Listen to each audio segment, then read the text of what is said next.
Hey, what's going on, everybody? I'm your host, BMT, coming at you again. Here we are. I was a little bit bummed out. I had a lot on my mind, but I definitely got myself together, and I'm up here to do this with you guys. Give you the latest on stuff that needs to be talked about. I got some other stuff I'm going to be doing.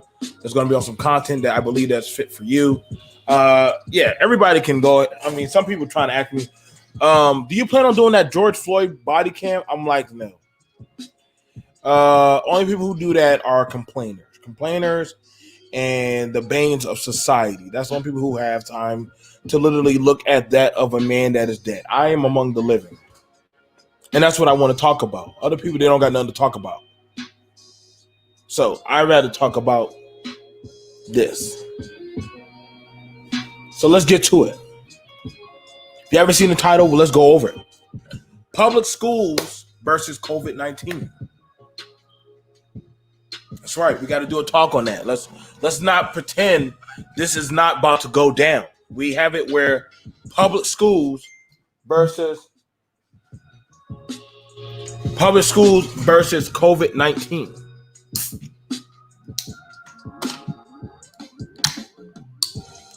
And middle class, I don't know if they're going to survive.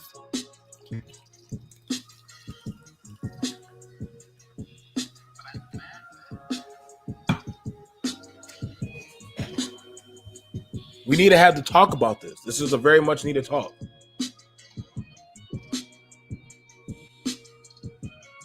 But honestly, I mean, looking at it, how me and a few of my affiliates talked about it, it ain't looking too smart. It ain't looking too good. And honestly, society is going to definitely change up.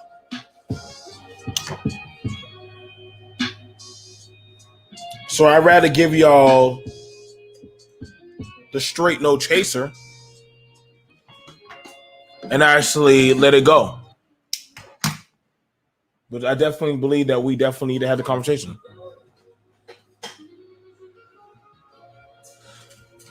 Let me go ahead and get ready.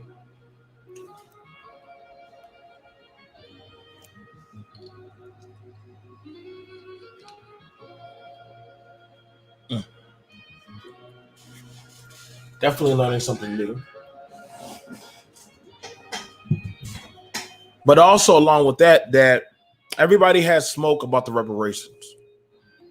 We heard the news about how farmers out there in Africa and Zimbabwe were being killed. Now the latest news is about the farmers are now going to be receiving $3.5 billion.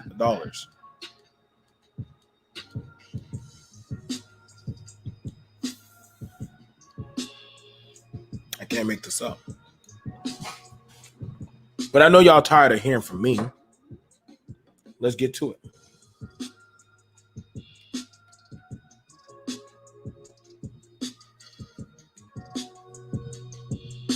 Let me go ahead and pull it up.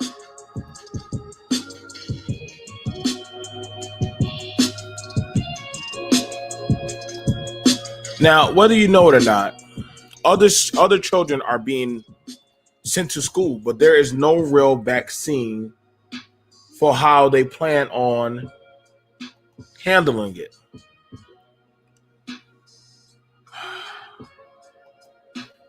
Let's get to the news, man. I don't want to be rude or disrespectful, but I feel like a lot of stuff is going to be coming down the pipe. And we got to be honest with ourselves, man. With the way how it's looking right now, society for middle class greatly does depend on schools. However, we also got to be more realistic to say that, hey, COVID is still out there. It's still doing damage. And yes, maybe if a child doesn't catch it, but guess what? Other people can be receptive of it. Let's go ahead and play the news. Tonight, Education Secretary Betsy DeVos arguing against the need for a national plan on reopening American schools. There's not a national superintendent, nor should there be. Therefore, there's not a national plan for reopening. One of the first school districts will reopen this Friday, and it is in Jefferson, Georgia. That is a small city. It's about an hour northeast of Atlanta. You can see on the map there. It comes as hospitalizations in Georgia rise. Right now, ICU beds in that state are at 88%. Up front now, Amber and Zach Davies. They have two sons who go to schools in this district. And I appreciate both of you so much taking the time. As a parent of two kids myself, getting ready to do this, and you guys are doing it very. So let's go ahead and look at that. There is, as of right now, there is no national plan whatsoever for children. So right now, every dog for himself, just about.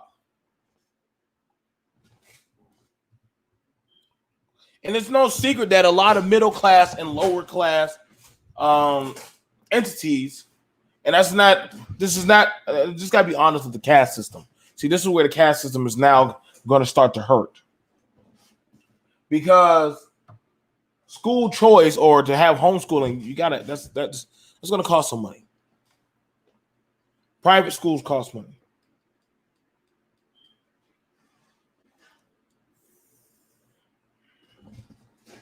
And sadly, a lot of parents have to go to work. School is a double-edged sword. It's a place for where your kids are supposed to learn. No, let me take it back. School is a place where kids go to eat, learn. Pretty much is a daycare for some.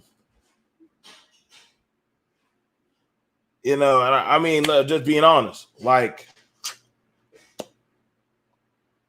a lot of stuff has happened since schools are closed. Domestic violence has gone up. Statutory rape has gone up. Pedophilia has gone up. Child abuse has gone up. Divorces have gone up. Unemployment has gone up. A lot of stuff has happened. Even the camera, even the anchor said her own self, my child has to go back to school, and I don't even know what I'm planning. 80% of the hospital beds. And it's not just, I know some people say, well, it's gone down in my area. That don't mean it can't go back up. How we forget that hurricane season is now here? How do we forget that literally pollen season? Kids get the sickest when they go to school. Let's get back into it, man. I try to tell y'all, like, it's real out here, man.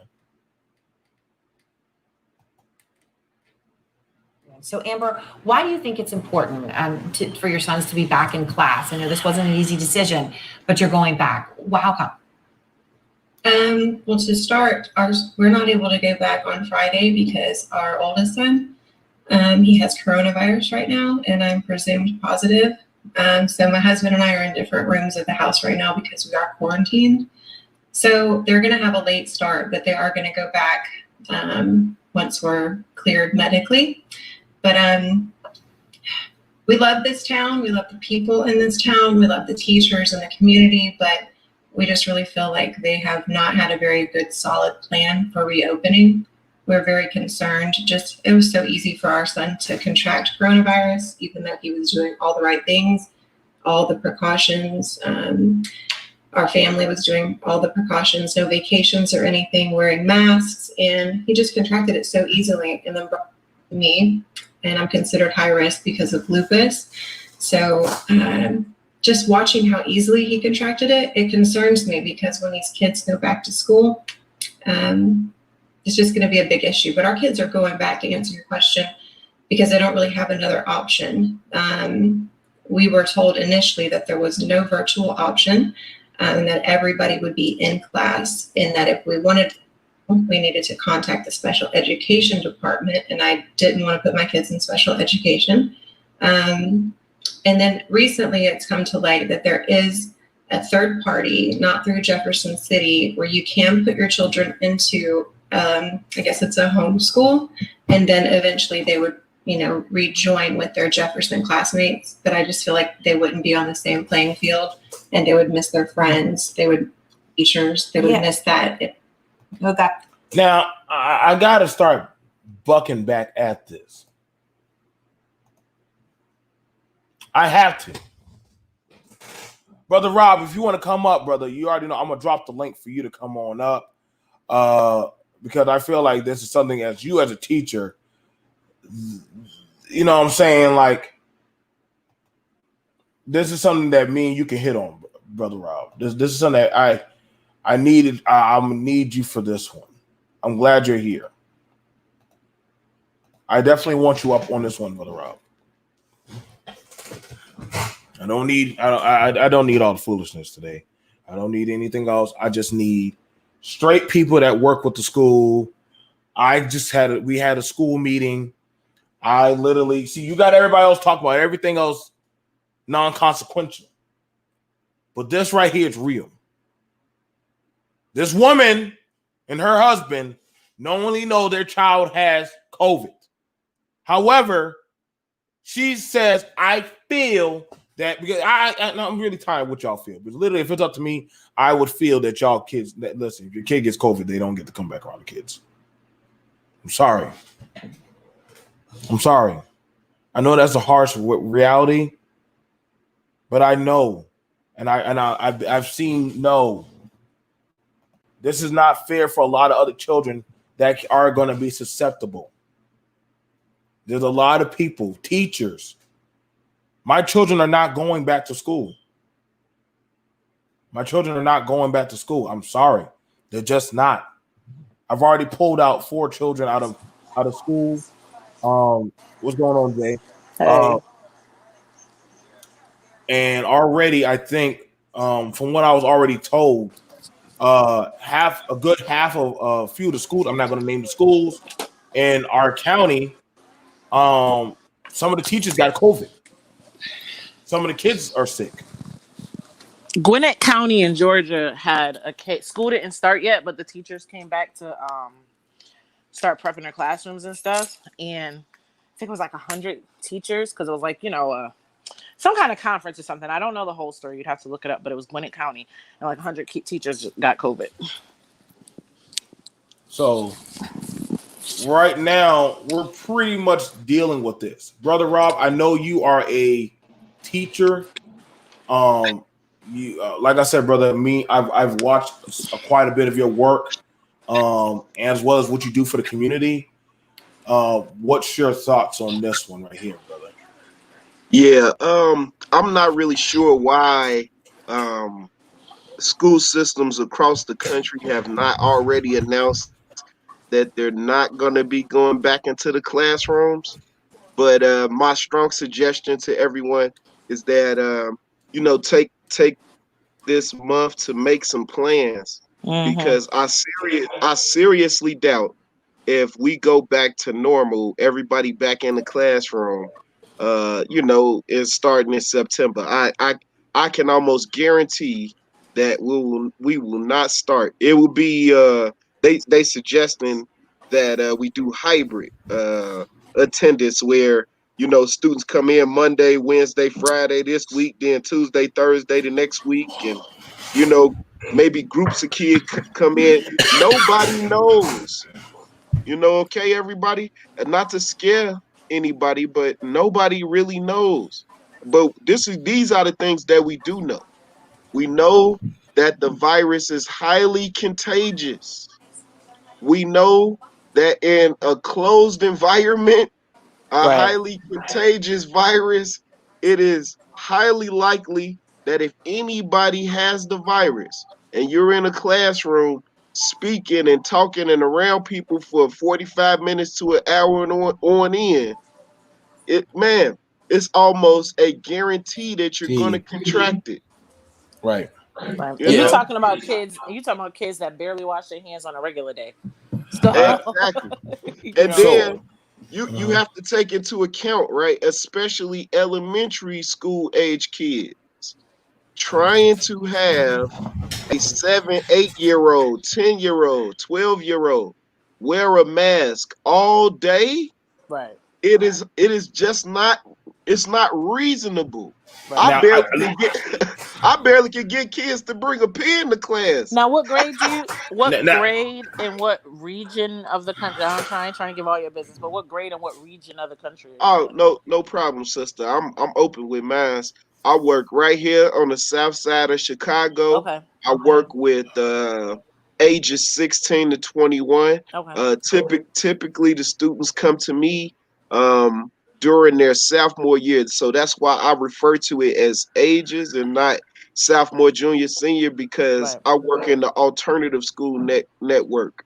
If you Okay. look it up Oh, I know what online, alternative school is. Yeah, I know what alternative school is. yeah, yeah. it's YCCS. So I just want to address any negative connotations about alternative Now, schools. I'll shoot them down real quick, brother. I Mhm. got you. Oh yeah, no, We'll shoot them down real quick. yeah, One I of don't. You know the, what? I don't have any issue with alternative schools. If that's what gets the kid to graduate, that's what gets the I kid got to no, we got graduate. no problem against that. You know. One of the things about it that because we had a long meeting about it. Like I said, it's no secret. A lot of men said that they don't have no power in the community. I always say, go join the school board. Go get on the school committee. There's not a lot of men, so they're not going to buck against a man showing up saying, "Hey, I want to be active with the school. How can I mentor? What can I do? Can I help teachers? Can I be an assistant?" Brother Robin will open up the door and say, "Come on. We got plenty of work to be done. There's plenty of work to be done. The money that I'm getting, I'm going to take it to go buy masks and hand sanitizers and set up sanitation stations in the school, so that way it can somewhat help the children that are going to be there. And we got it going on where because like I said, you got to understand, even if the child doesn't show it, you do have high risk people, and no more people on the panel. I'm not taking people on the panel. We're just keeping it in-house BMT thing right now. So we have you have it where I know a lot of parents that are high risk cancer. They have lupus. They have Right. different things going on, and you know what? Sometimes their only time that they can rest is, guess what? When the child goes to school. So guess what? Like I said, y'all see me. I take my kid to school. Guess where I be heading off to? The VA. My life Yeah. has totally changed. That's why it's kind of a catch-22 situation for that exact reason. And then also now I have teenagers on my side of the board. I'm dealing with a 16-year-old and a 13-year-old. And both of them are basically like, I miss my friends, I want to go back to school. So it's like, it's kind of hard in that aspect because those are like very important ages, as you know, Rob. Like those are very, very important ages. And it's like, it's hard. Like they understand. That's the one good thing. They're old enough to understand what's going on, and they're old enough to understand the seriousness of the situation. But it's still like, but I want to go to school. I miss my friends. Like, because that's what's important to them at that age. So it's definitely a difficult decision for parents on multifaceted levels. Let me get back to the thing and welcome Renaissance. Hey, what's up, BMT? But as you even heard, the anchor, which I'm pretty sure she makes more money than those two, said, I don't even got a plan for my kids. I got two. Hey, can you hear me? Yeah, I can hear you, brother. So I want you to understand, for a lot of us who are parents, this is not left to our mind. We're counting the clock. We're counting the clock because for those of us who have kids, I'm not sure if y'all been watching the news. I know y'all been too busy worrying about the riots and what that man in the house is saying. Daycares have been in the house. Daycares have been getting COVID really badly. Mm-hmm. Like the parent would know that the child has COVID. And summer camps as well. Yeah, it's summer camps. They'll know. Can I add? Huh? No, go ahead. Go ahead. No, I just quickly wanted to add. I don't have any kids, but no, one of the things is I was looking at my county back in Georgia, and they actually said we're not going to take kids back, and they have parents out there protesting for not giving them the option because a lot of school districts have been saying, okay, we'll give you the option of hybrid, or they can come back and wear masks, and you got parents who are out there like really mad, like, hey, I was going to send my kids back, and now you aren't giving me the option. So it's just it's kind of crazy because are they mad because they don't want to go back full time? Because I mean, I kind of like the hybrid idea, but are they mad about? They're mad because the school district didn't give them the option to go back full time. They said no, you got to stay hybrid, and a bunch of parents got upset, and I was just like, that's crazy. Full time ain't an option right now, right? We're gonna let Brother Ross speak on that after we let these parents speak, because there's a lot of stuff you can pick from this. Let's get back to it, because there's a lot of stuff that I think we need to discuss as parents and as adults, especially about. They were protesting in a public place with. Okay, go ahead. All right, let's get it rocking. Gosh, Amber, I hope you're okay, because I know you talk about being higher risk, and you mentioned your older son, and I know he's 14 and he tested positive for coronavirus after summer camp. So Zach, Amber's talking about. Wait, her child went to summer camp and got COVID. But you want your child to go to school? Get the fuck out of here. Right, you were told that these things were in place to protect them, but there still was an outbreak. So, what do you take away from this, Zach, when you think about it? That you did everything right, and yet now here you are. Let's stop. How the fuck did they did everything right? They took their child to summer camp. Well, I will say this. I'm just going to be on the opposing side. I swear, boy. Listen, hold on. Hear me out. The summer camp probably sold them on. I'm just making a whole lot of assumptions here. The summer camp probably sold them on, oh yeah, we're safe, we're gonna wear masks and have anti-bac at every station and this and that. But like I said earlier, and like those of us that have kids and know that kids, especially smaller kids, barely wash their hands even before a pandemic. Like we know that that's not gonna work, and that's probably what happened. The camp probably sold them on that bullshit. To be honest with you, listen, man. Shout out to the two dumbest fuckers for this week to think that by them putting their kids to summer camp. Like, listen, y'all, that is one of the dirtiest wigworm lice infected places on a regular day. On a regular day, and you will send your child there. Like, I can't, man. And that's the thing about it. And to get up here and say they did everything right, and then send your children to a guy like Brother Rob, who probably kept his kids inside, make sure everybody was clean, sanitized, social distance. And now when he has to go back, well, it's your job to take care of my child.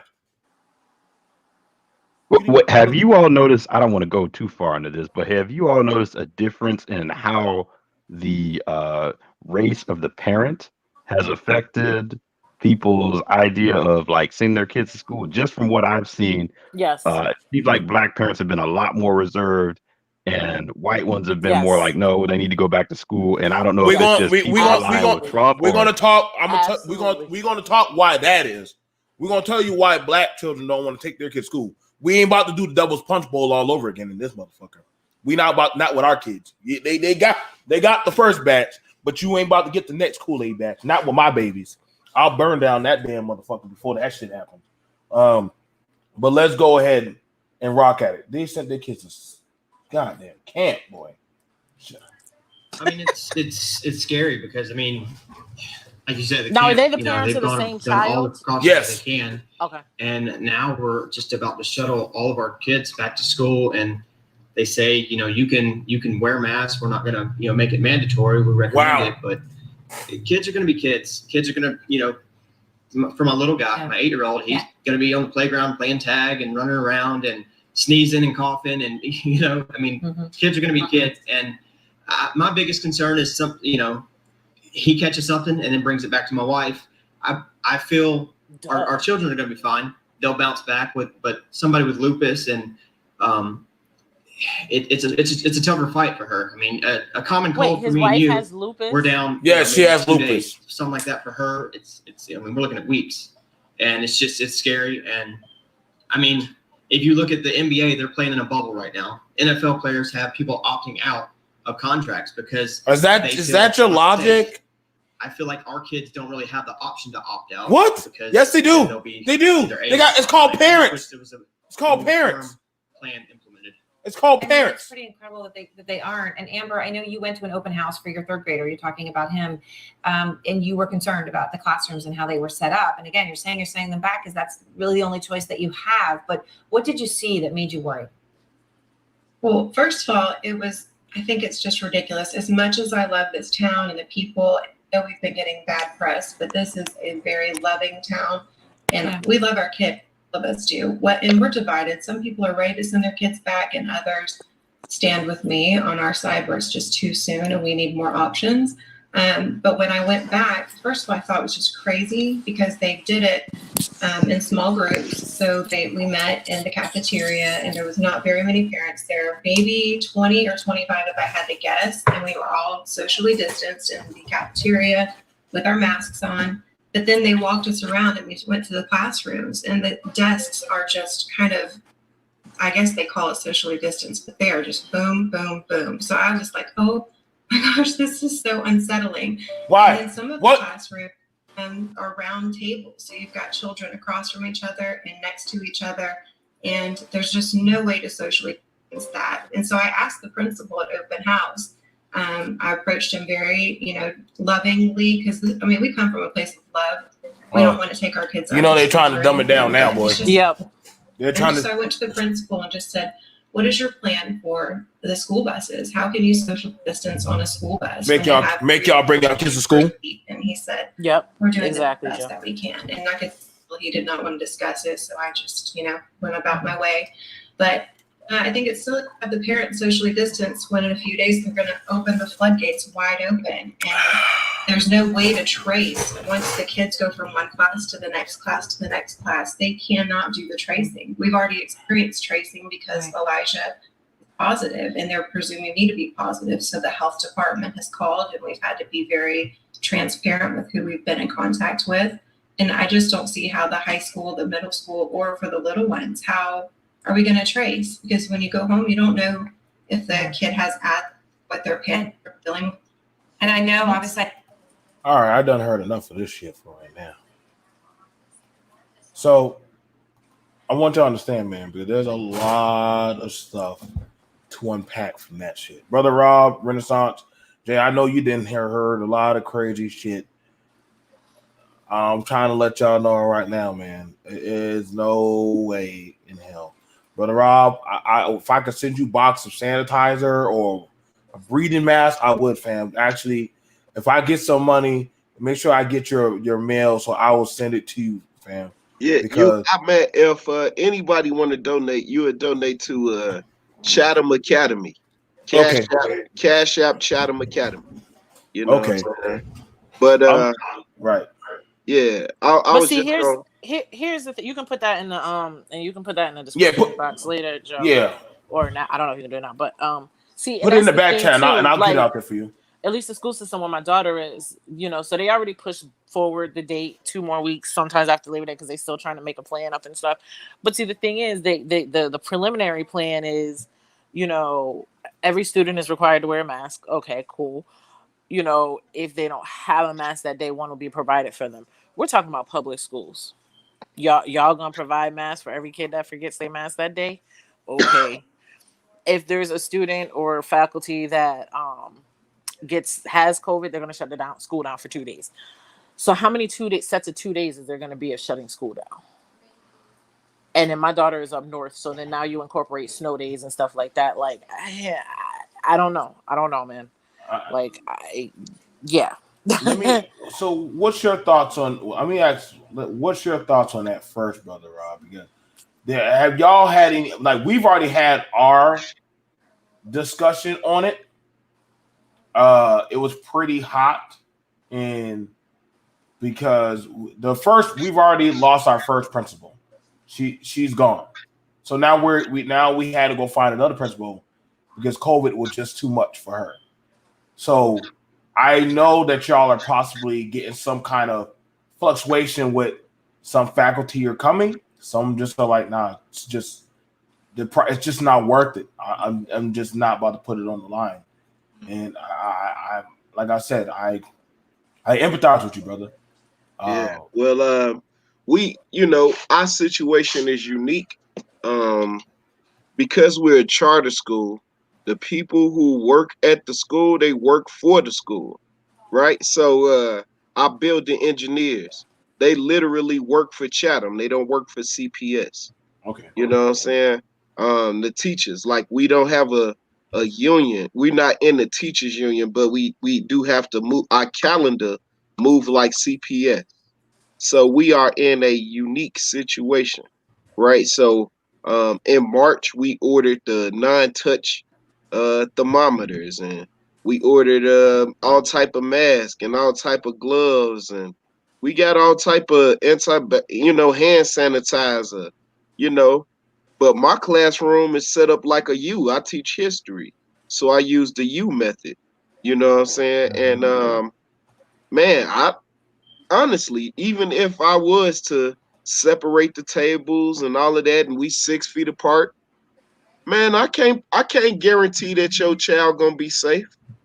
If Right. you in class literally worried about me having COVID-19 or any of your classmates having COVID-19, every time somebody sneezes, everybody in that motherfucker like, oh shit. It's kind of hard to teach comedic science under them circumstances. You know what I'm saying? Right.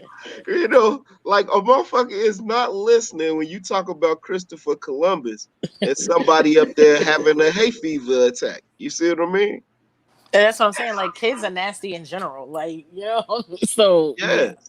People don't understand. Even during the school year, my regimen for vitamins and minerals and how I eat and the times I eat, what time I go to sleep. All of these things are important for an educator. You see what I'm saying? When you work in a school, you can't get sick. Like, sick? No. That shit can't happen. You know what I mean? Because you on chapter 12. If you get sick and you on chapter 12, I mean, chapter 15 and 17 in jeopardy now. Do you see what I'm saying? Right. You can't get sick. And so that's why this virus, by being so contagious and so inflammatory to the body, man, it ain't no way to open school, y'all. It ain't no way. Now, one of the things about it, and I was showing y'all a school meeting that we were having to fight to keep the school. We were literally arguing on should we keep the school open? Should the school stay open? And actually, that wasn't the only meeting. I literally been in almost 9 meetings. Oh, you're talking about keeping it open permanently? not COVID related. Listen. That I'm talking about. Listen, a lot of towns, low income areas. See, there's the high earner area, It's a domino effect. Mhm. right? And then you have the poverty area codes where they don't get the nice stuff, the nice funding and everything. And so, again, that's why I said in the description, middle class is greatly diminishing. It may some people are already looking at that pearly gate of shit. Now, see, here's the thing: when they tell you that teachers need to get their wills together to go back to school, like, wait, what? And then the president's child's school is not opening. So if the super exclusive school that you send your child, that the Congress people and, you know, the heads of all of them send their children to aren't opening, you know, the public schools have to open too. In the next breath, you saying the public schools have to open? What? They're not even sending people to jail because of COVID, but they want to send their kids to school. Here's the thing about it. I have to actually. Well, here's the thing about it. I have the biggest problem that we always have to bring up is we're looking at, like the video and share the video, y'all. I'm trying to be real with y'all on this one. Or this dislike is really gonna, it because you already got a couple dislikes. You know, I'm fine with them. Fuck them. We know who that is. You know, we know who that is. Yeah, we already know them by now. The thing about I gotta ask is the shots. Every parent knows that literally at a certain, most children from certain grade levels, they have to get shots. They have to get vaccinated. They have to get certain vaccinated or medicated shots. Who's willing to put their child on the altar for that?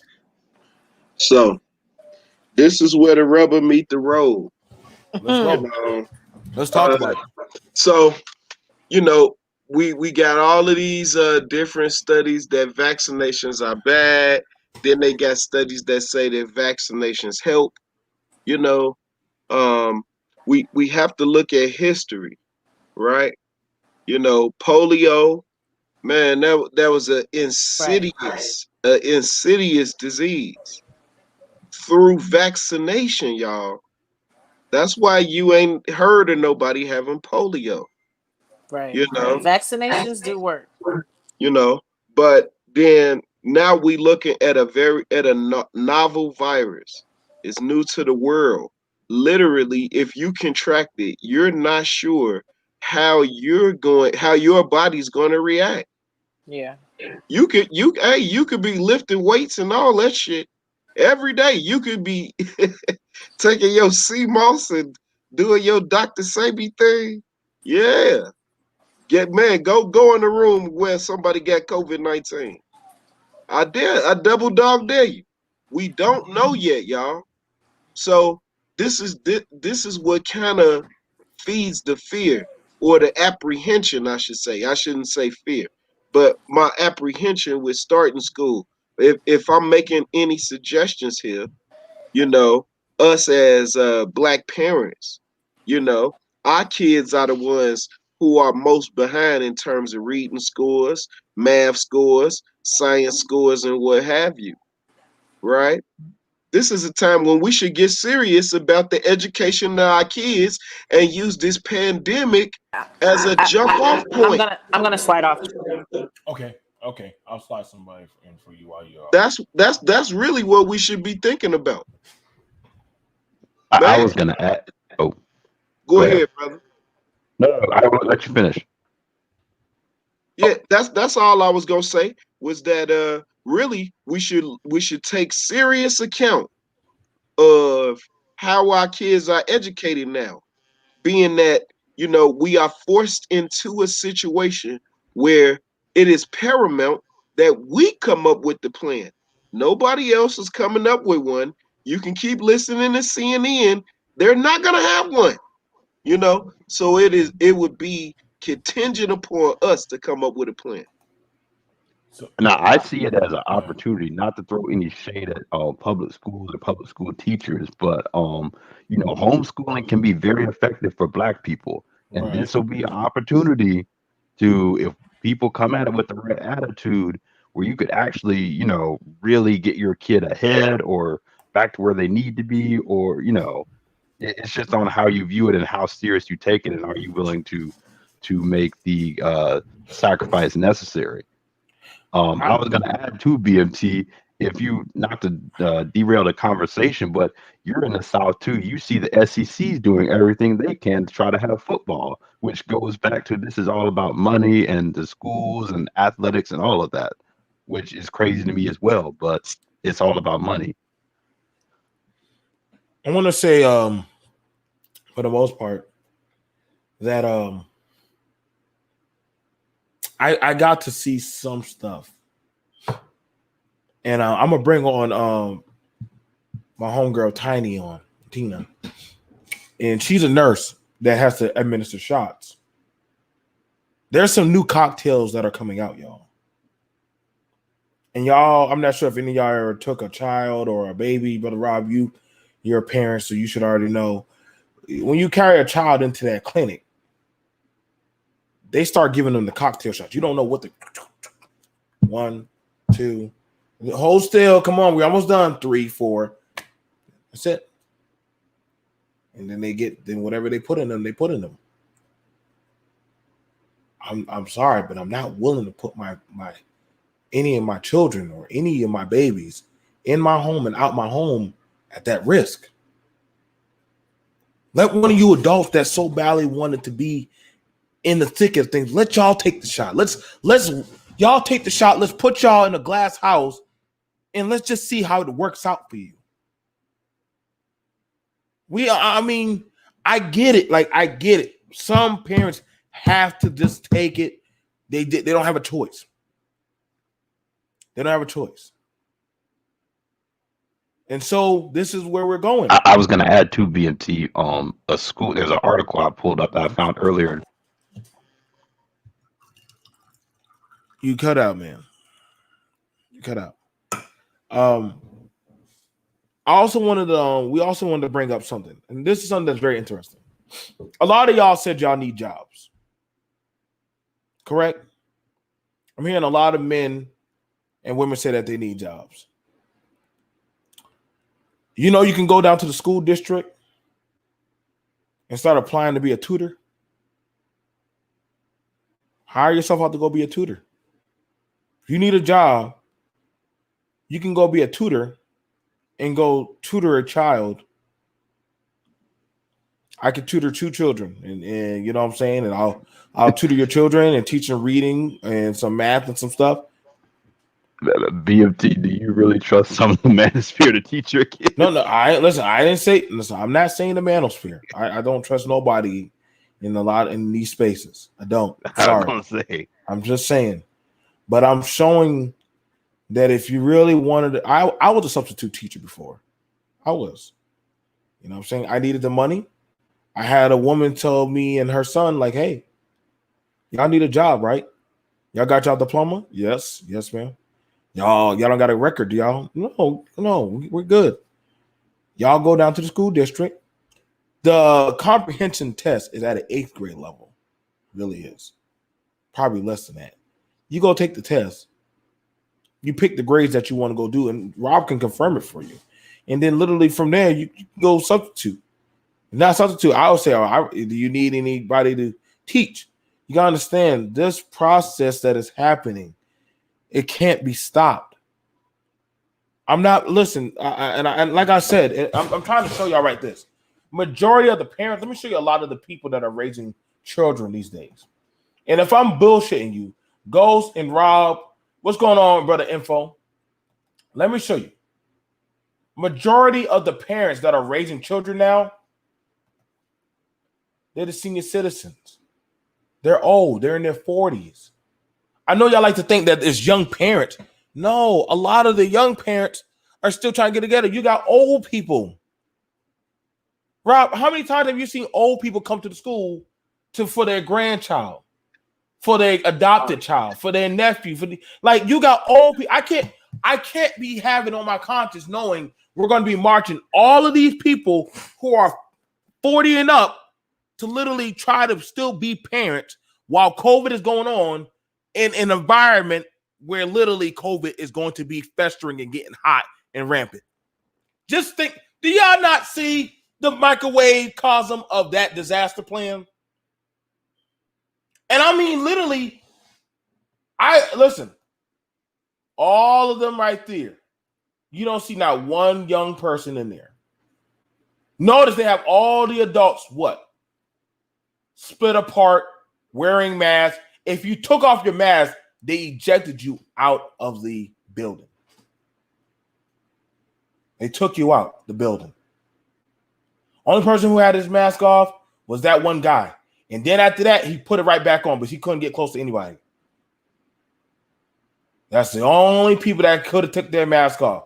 But we didn't trust them anyway. No offense, I know how those are. They are different. But the rest of us, oh no. Everybody up there, they weren't allowed to get too close to us. Super quick question, brother. Yes, sir. What was the basis of the meeting? What were y'all meeting about? Fighting to keep the Southern poverty schools open. A lot of the schools in the southern in the Southern Bible Belt are poverty schools.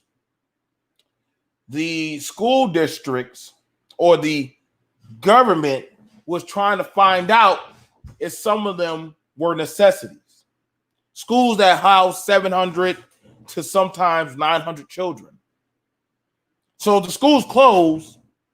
You know what that means, Brother Rob. That would mean that the children will get pushed to what? Another school. Yeah, they get pushed to another. The next major city school. So what happens when they get pushed to another school? More kids clustered up. I gotta understand, man.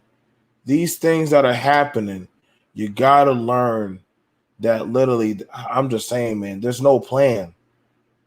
There's no plan for this one. I like to think there is, but it's not. Yeah, but in the midst of this, right? Yes, sir.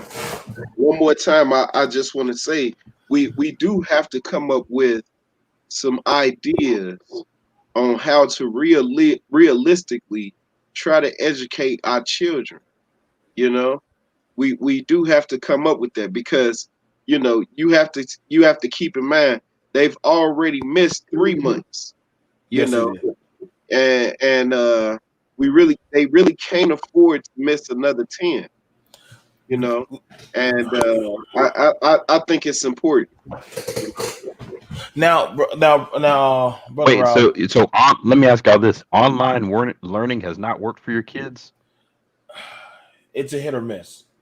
Mine's was okay. Mine's was okay, but I got to be real. A lot of children didn't do so hot. The truth be told, the challenge with online learning is that everybody's situation is different. Some people got Wi-Fi, some people Wi-Fi signal don't work too good. All these types of things. Some people go to Starbucks for Wi-Fi, McDonald's for Wi-Fi. Yeah. And Starbucks was closed for a little while. You see what I mean? Yes. Yeah. All these things play a factor. And so that was the major flaw with online learning when the pandemic first started. That's why when they be saying that had access. No, I was going to quickly say, so if kids had access, did you think it worked well as a teacher, Brother Rob, or you still had some issues with? I'm assuming parental engagement is always going to make a difference. Yeah. In terms of when you in a classroom, you literally can see the light bulb go off in kids' face. You know what I'm saying? Like when I break down certain things in history and tie it into now. You can literally see them like, oh my God, damn, I never thought of it like that. Right. And so, as a teacher, your job is to react to that and keep that line of, information going so that you can really fully open them up and make them want to go and, teach it to themselves. You know, that's the goal. You know what I'm saying? That you present some information that they get so intellectually curious about that they go and teach it to themselves. This is what study is. Right. See, a lot of teachers got it mixed up. They think that they literally teaching the kids when in actuality you teach yourself. You know, people just present information to you and then they have to present it in such a way that is, you know, it piques your interest. You see? No, that's definitely a different take on learning. It sounds like you definitely are one of the teachers who on the top of their stuff because a lot of teachers do take it as, like you said, you just presenting information. I Yeah. want. No, that's just part of the job. The next part is to really connect with whatever it is that they connect with that lesson, and then you open that up, and that's very very difficult to do online. You see, so that's where you can't really grade effectiveness. Because I mean, if I give you a test, you could Google search the answers. You Right. see, that's the issue. I think one of the things about it, and I can tell you right now, Renaissance. This is why when people say, "Oh, we're going into the future where kids are going to be doing a majority of their work on computers," and I'm gonna tell you right now, you've already after just watching this last school year, a lot of kids are behind, but mainly our children. This is why I do not. Listen. There's a reason why brothers like him are needed. I know we think that technology can fill in the gap or going on.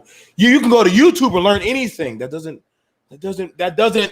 substitute. I'm not sure how many times Brother Roberts heard that where people said, "Why do I need the teacher? I can just go to YouTube and I still got it." But You I'm need like, that structure and that guide BMT. along the way. listen, man. See, this is the issue, right? Everybody think you could just go to YouTube University and now you are a scholar. No, there is a there is a method to learning, right? So and it's a process, right? It's listen, remember, apply. If you can get any kid, it don't matter what age, if you can get them to focus long enough to listen, get them to remember what you said, and be able to apply it to anything, you have done your job as an educator.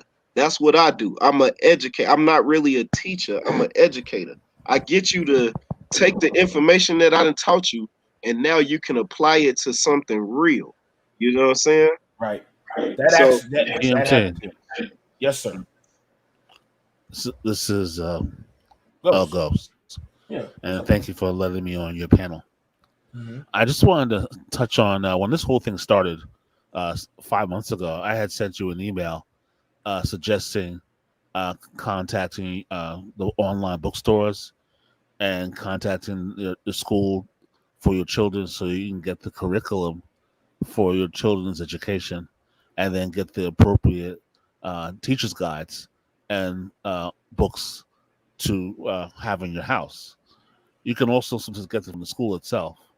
And then, as the other panelists just said, you can use non-computer resources to create the learning environment and then reinforce that with the online material for testing purposes. I used to do instructional learning systems when I lived in another part of the state. That's my background. So, I mean, this has been out for decades. This is not new technology. I'm not saying using YouTube. I'm saying that there actually are vetted systems that came out from the companies that actually publish the instructional material that is used in the schools already. This is something that's been around for many, many years. Right. And unlike what the lady said on CNN, she said that Georgia doesn't have a instructional learning. Well, I checked it online, and I'm on their website right now. They offer that. So even the information on CNN is inaccurate when it comes to that information about them not offering homeschooling for their students. She just chose not to do it. The lady was lupus. Well, yeah. Well, like she said, you got to understand when she said, "I feel." The thing about it, and I want you to understand this: two of my children.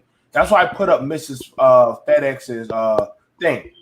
Yes, my children. I have 4. Y'all know I got my 4 babies, and I got 3 thick packets each. I'm pretty sure Mr. Rob had to make some packets, and when you made those packets, your children had to get them done. See, now that's when it comes time for parents to start becoming the what? Teacher. Because now you got to help your child. Because usually you would have Brother Rob, get up and, have to lean over and, hey, come on now. I just showed you that. Come on now. Let's go back to that chapter.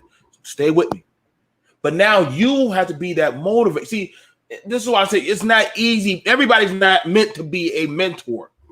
Everybody's not a teacher. You got a lot of YouTube preachers, but not a lot of teachers. Not a lot of mentors. Everybody know how to talk about booty, but ain't not everybody can train a child in the way they should go. Understand? But I had to learn, and I'm not gonna lie. Listen. I can't tell how I wanted to choke that little boy, and I knew the answer, but I could. If I would have gave him the answer, it would have been wrong. And thank God for Melissa. She said, "Joe, go, just go away." He's scared. So I don't take for granted that some people, there are going to be a lot of things that are going to happen where children and parents are going to get discouraged. Yeah. Man, look, is it all right? Something though, BMT? I gotta say this though. Especially since, obviously we're talking about the blacks and their children in this conversation, right? And we already know that I'm not disrespecting Rob because I have educators in my own family, so I'm not coming after you. But what I'm going to say though is that most schools are not going to focus on the educational attainment of your student. In other words, they're only going to spend so much time on certain students in the classroom, and other students who are not catching it in the classroom are going to be left behind. I'm just talking in general, not related to COVID. So why am I bringing this up? If you're not going to do the reinforcement at home anyhow, then you're going to end up in a situation where these kids get socially promoted or they end up graduating and they still can't read. You've heard the stories. Okay, it's very well documented what I'm referring to. So in my own case, as my own personal story, when I was a child, my dad would stay up till midnight working with me on my homework if I needed it.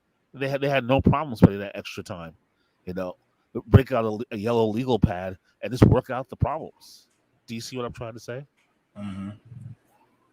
Mm-hmm. No, I get you. I get you with that. I hear you, and I get you because we don't have. Yeah. And even if I was afraid of having my father being angry with me, in hindsight, I am very glad that he was willing to put in that effort, eat into his own sleep schedule, to get me up to speed, so I could be on point with my rest of my classmates and be able to be successful. I think that's necessary. I think that's part of, in my opinion, I think that's part of being a success, having your kids being successful. And Rob could back me up on that if I'm wrong. Now, I want to ask you this. Let me ask you this then. So let me take off some of the stuff that's going to hit. How do children eat? Sure. How do children eat? How are they going to eat? That was a big issue. Hopefully, you got nonprofits and other entities that are stepping up. Whoa, you're hoping. Hope is a big BMT about that.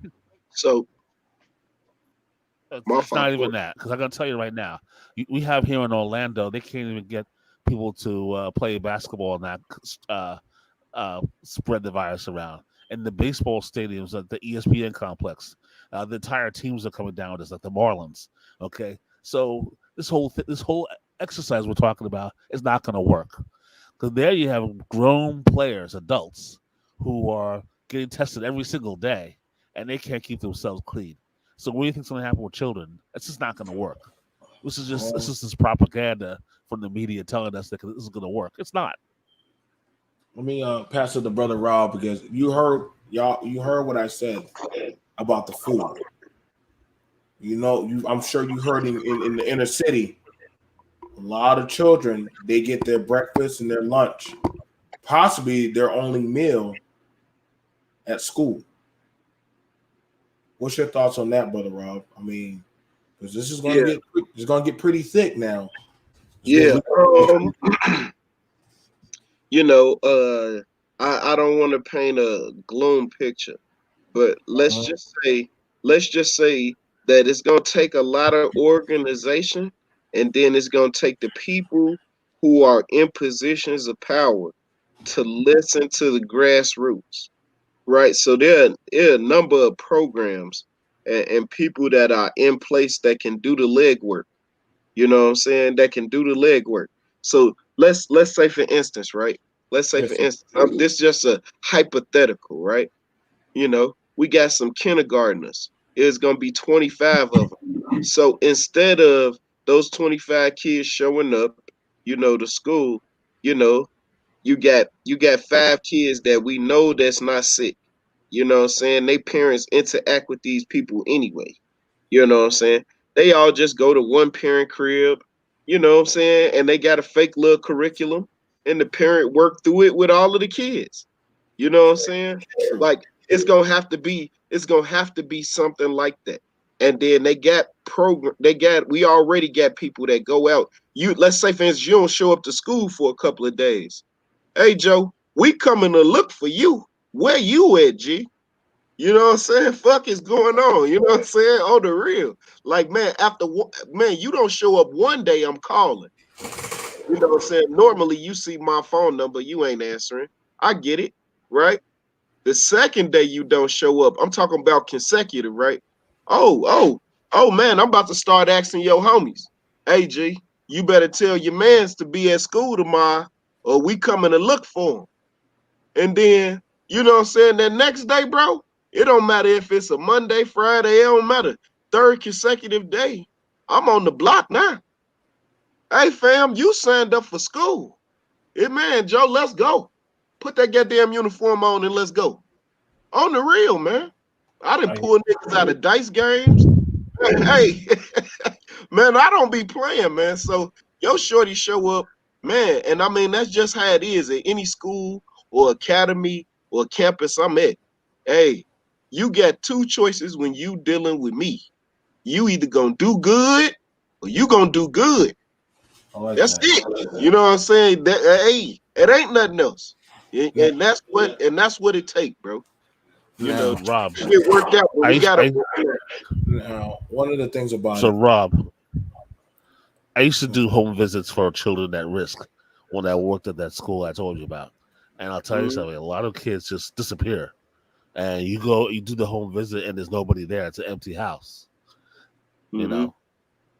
There's some serious problems. And as far as that's my strategic advantage, right? I'm really from 79th Street. You know what I mean? I really could make a phone call and find out where any of my students at any time. You know what I'm saying?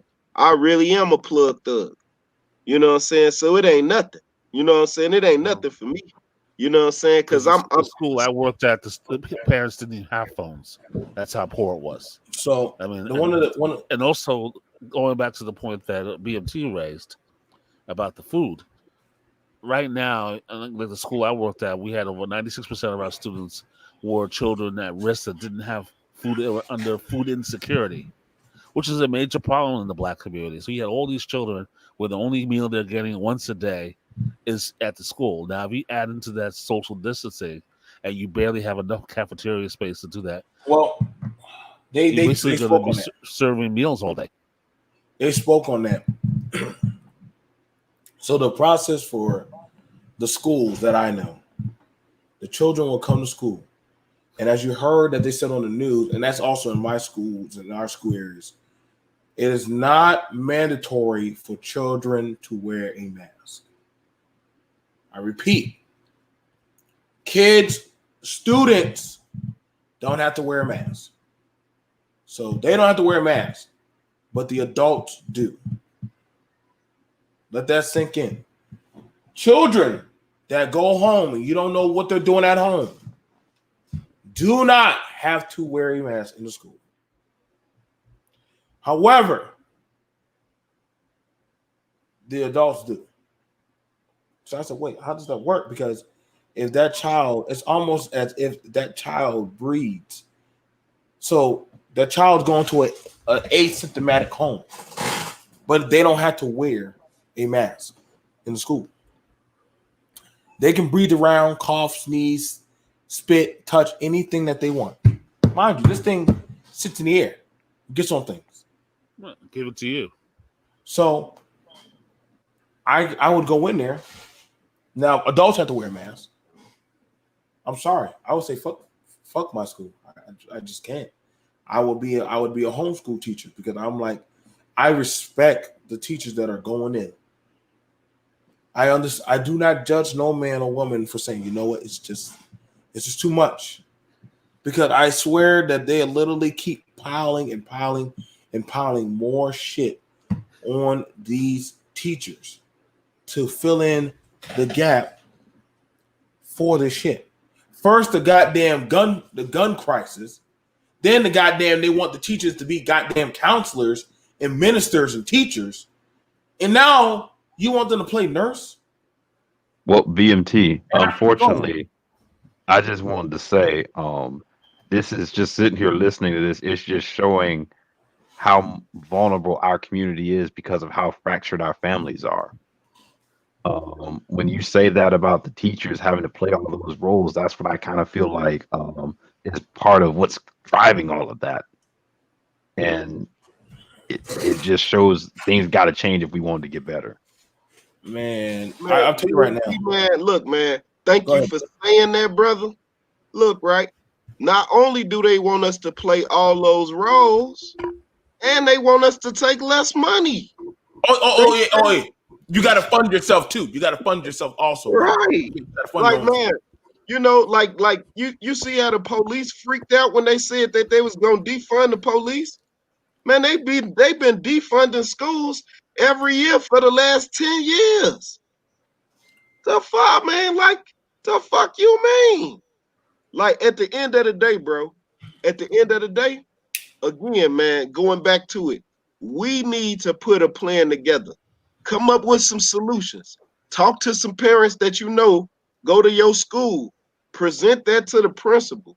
Tell them, hey, man, I understand we might not be able to get back in the classroom, but these are some ideas that we got. You know what I mean? Yes, sir. That's what it's going to take, Joe. Tell me. I was going to add too, bro, Rob, after all this, all these parents having to deal with their kids and teach them, you might get that raise after all this, because I think people are really starting to get an appreciation for what teachers got to go through. Now I have a question. Now hold on now. Whatever affects the school affects the county. What affects the county affects your taxes. Follow me with this. That's why I said middle class is drastically diminishing. A lot of people are out of work. A lot of schools have let go a lot of faculty. See, I know Brother Rob ain't saying it, but I work around with these people. There's only about I think my school, the school my kids go to, there's at least about just the bare minimum. There's only 100 kids left in that school. But after this year, there's just about 60 kids going to probably go to school, if that. Probably less than that. You understand? If that happens, I might get Brother Rob, but I don't need info. I might keep Rob for like work 2 or 3 days. You follow what I'm saying? Some people's checks are going to take some really bad hits. It's already bad enough. Some of the goddamn the system is just so badly unfair. And I'm being really realistic with y'all about y'all don't understand, because some parents, they got to go to work. They have to. But I also know, like I watched my friend and his wife broke down and cried. She's like, I don't want to send my baby to school. I don't want to. Like, we know that a few of them people are sick. So why would we want to send our kids? And I'm like, fuck, what am I supposed to do? She's like, I quit my job. I'm going to just quit my job. It's going to hurt us because we need every dime we can get. Yeah. Y'all haven't checked y'all electric bill lately. The electric bills have gone up. Have nobody ever checked the electric bills gone up? The food bills are going up. Everything is fucking going up. Yeah. And nobody want to talk about it. I got Info Man here. Let me get it over to Info. Go ahead, Info. What's up, everybody? Can you hear me, BMT? Yes, I can, brother. Peace, All good right, brother. Info. hey, what's going on, Rob, and everybody on the panel? Let me just say this. You know, I've been through that with my own child, having to be homeschooled through the computer, and it's not effective. It isn't really effective when you have children that are younger. I think if you're college, I think kids that are college age, if you're college age or maybe a teenager, 17, 16, you might be able to swing it a little bit because your cognitive development is a little bit more higher than a little child. So I think the little kids, I think that's what's getting lost in is that the littler children, and then we haven't even talked about kids that have special needs. They're the ones that are going to actually suffer the most because they're in the early stages of their development versus older kids who have kind of, developed a little bit more. But it's gonna hurt the kids, But the reality is that none of us asked for this. They got us in a catch-22, brother, because quite frankly, people need to go to work. People do need schools for what we call partial daycare for their kids. So they got us in a rock and a hard place here. But this is the problem. I would ask any of you on the panel, which one of you or any of you would want to put your kids at risk to die from this? Because quite honestly, just about a week ago, there was a YMC camp where they had about, 200. They had a small number of kids, and one of the camp leaders, counselor, came down with coronavirus and spread it to all the kids. 2, they've done recent studies that children, particularly children, have higher numbers of coronavirus in the nose, even more than adults. So what you're doing is you're creating a petri dish for disaster. Now, 3, I don't hear a plan coming from Donald Trump's administration or anybody as to how you're going to go about keeping the schools clean. Because let's say you've got 70 classes, for example, and you've got maybe 3 or 4 or 5 custodians. Okay? How are they going to clean all those rooms and all those classrooms every time kids leave a classroom?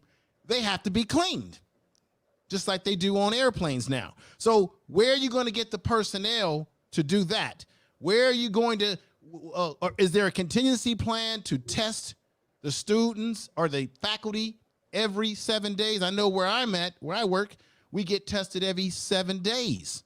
So instead of Donald Trump, for example, coming up with a proposal to build a new goddamn FBI building, which we don't need, at at $2 billion, the stimulus package the Republicans came up with, where is the money that the schools are going to need to prepare themselves if our kids go back to school? Because I'm telling you, gentlemen, if your kids are allowed to go back to school and you send them to school and they have no contingency plan, or there's not money that's being put into schools to prepare the schools properly, then your kids are as good as almost dead because you're sending them into disaster if you do not have them pre-prepared. I heard Rob say that they take money out of schools every time you turn around. We talk about defunding the police. Hello, I'll tell you one thing. Oakland, California is one of the few school districts in this country that had actual police department in their school system, embedded in their school system. And guess what? They got rid of the police department in Oakland, California out of their schools, and it gave them an influx of $2.5 million that they did not have for students and for education, God damn it. We live in a country where they don't value teachers. They don't pay you enough money. Anytime I got to donate things to my daughter's school for teachers, that tells you the state and the value that America has for kids. And I'll end with this, gentlemen. Why is it that Donald Trump says that it's all right for him to have a convention in Florida, and it was all right for him to go to Oklahoma and do what he did, but yet our children have to go back to school? It's not unsafe for them. Makes no goddamn sense. Another thing too, they're going to target black children, brown children, all this sort of stuff. And the trick bag is they're going to say to you and me, well, those are the kids that need the education the most because they're the ones that that's hit the most. But guess what? There's a trick bag to this. They're going to use our kids as the guinea pigs to go to school, test out the environment, and once our kids be the one that gets sick with this, then they can make it all better for their fucking kids. Because that's who they're already talking about. Oh, get the black kids in there. Get the Latino kids in there as soon as possible. So how many of you have even thought about those consequences and realities? And I'll end there. All I'll say is the fact that Trump has not been ran out of the White House on a rail because of all of the fallout of mismanaging this still boggles my mind. The more and more I sit here and just listen to the nuts and bolts of what's going on. I know the dollar impact and the lives lost, but just the complete chaos that this caused, it boggles my mind. This is the elephant in the room. This is the elephant in the room. Because we didn't lock down like the Netherlands or New Zealand or Korea, because our country didn't lock down like them, we don't have containment on this very contagious virus. And so that's why there's a inherent danger in sending our kids back to school. And the reason that happened is the failure of leadership in a time of this pandemic. That is the elephant in the room. And so because of that, because of his failure of leadership in January, in February, and in March, and in April, this cocksucker just put the president just put on a mask a couple of days ago. Right. We gotta go ahead, bro. Rob, I want to ask you this. I want to bring this to everybody's attention. When you look at China, Europe, and their numbers have gone down, what is the one thing that all the other countries outside of America have in common? They nationalized their response to coronavirus. What we got in America is a clusterfuck.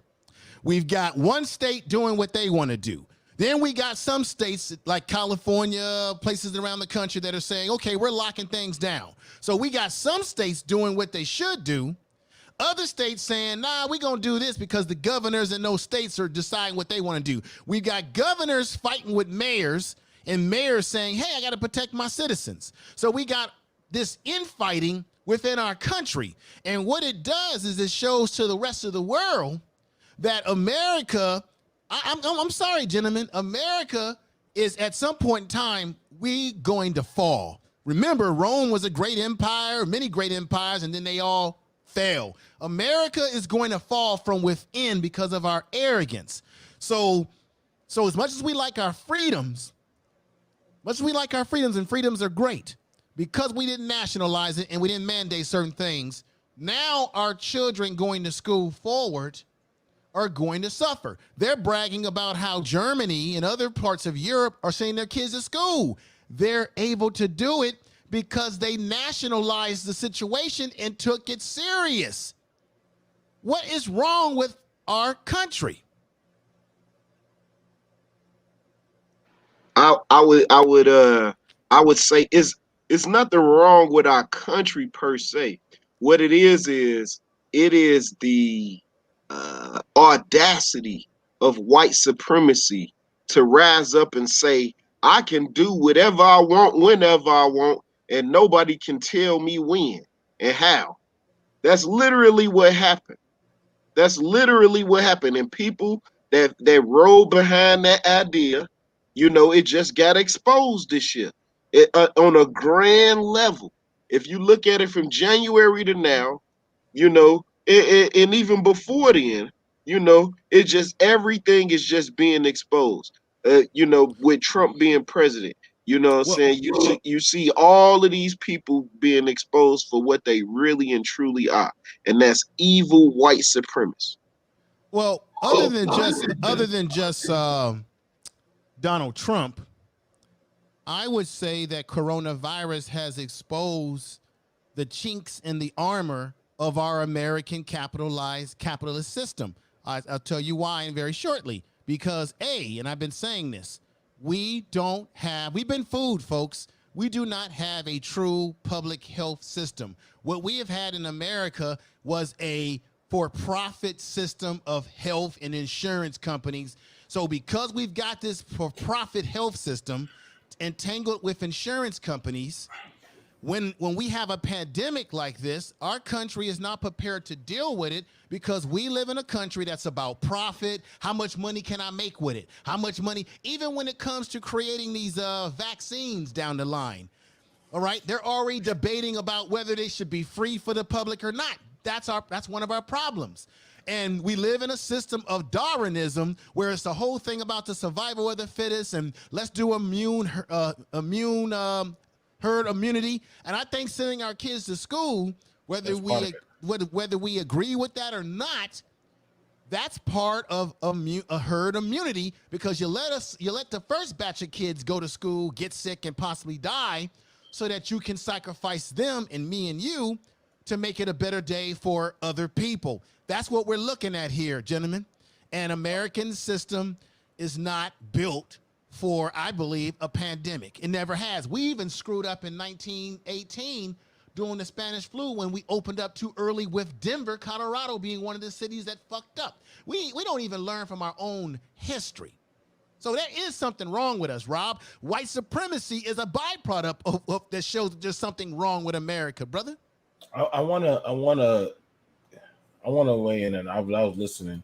I was taking care of some stuff, and you know, one of the sad pretentious issues is that, like I said, man, but I get, like I said, Rob and me are both trying to find solutions, and right now it's hard, because right now we already know a lot of people are in survival mode. A lot of children don't know, hey, like, I want to go see my friends, but parents are saying, hey, you can't see your friends. But now I also know that, they got to go to work. We have to work. We got to make a way. This country has drastically failed us. We have. And everybody's like, well, you as the parent, you are accountable. You have to make. So I was like, okay. Right. So why the fuck am I still giving you money? If I literally have been paying the system to be an insurance for me, and all you did was give me $1,200, motherfucker, I'd rather not give y'all shit at all. I'd rather flip that money on me and just take care of me and take care of mine. And so we're seeing this happen, because I know you're never going to see the upper class get on CNN and say, I wonder what's going to happen to my children. Why? Because they're expecting the lower class people. This is what I told you. The caste system is now here, baby. We here. You know what this is, BMT? This is an example of American Hunger Games. Remember that movie, Hunger Games? May the odds be in your favor. Right. Let me also say something. Someone in your chat says, we know what the problems are. What are the solutions? And this is what I would say. First of all, I don't know who the person is in the chat room, but first thing is first. Do you have children? Because I'm a parent. BMT, you're a parent, right? Brother Rob, you have kids too, right? Mm-hmm.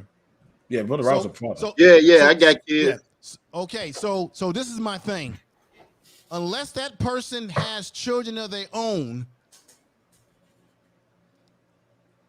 unless they have children of their own, to ask us that question when we're parents who have to work through this through our mind. So if you don't have any kids to work through this through your mind, and you're asking me what the solution is, when as a parent, I'm already like, wow, we're caught in a rock and a hard place, as I said. Our kids are falling behind academically. That's going to have repercussions for them going forward. But at the same time, we don't want them to catch something that could kill them and also bring it back home to the rest of the family. So the question makes logical sense. But keep in mind, if you're not a parent yourself, and this is no shade to the person in the chat room, Right. if you're not a parent yourself, that still remains a hell of a question to ask someone in my position who's caught in a rock and a hard place. Because the reality is that we don't really have any goddamn solutions right now. So because one, we don't have a vaccine for this coronavirus. We don't have a national plan. So what do I do as a parent? Do I not send my kid to school? Do I send my kid to school? What do I risk?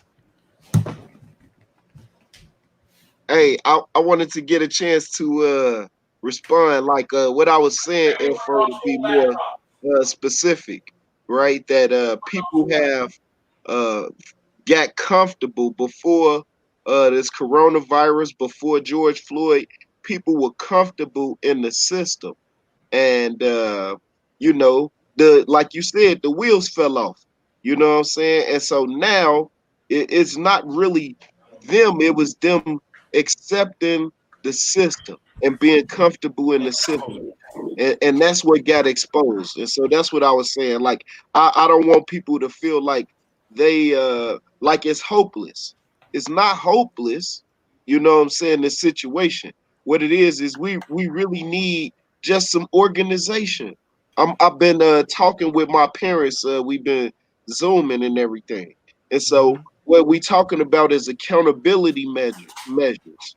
You know what I'm saying? Like, I'm gonna text them. Like, I got a group text. Like, hey, yo, kid, he chimed in today. You know what I'm saying? Or he didn't chime in today. You know what I'm saying? Like that's what we working on right now, accountability measures. We trying to make sure that every kid that signed up got a laptop. You know what I mean? And that's a key question when they register for school. Do you have Wi-Fi access? You know, because now we can put that pressure on the city to give us the funding for the Wi-Fi spots.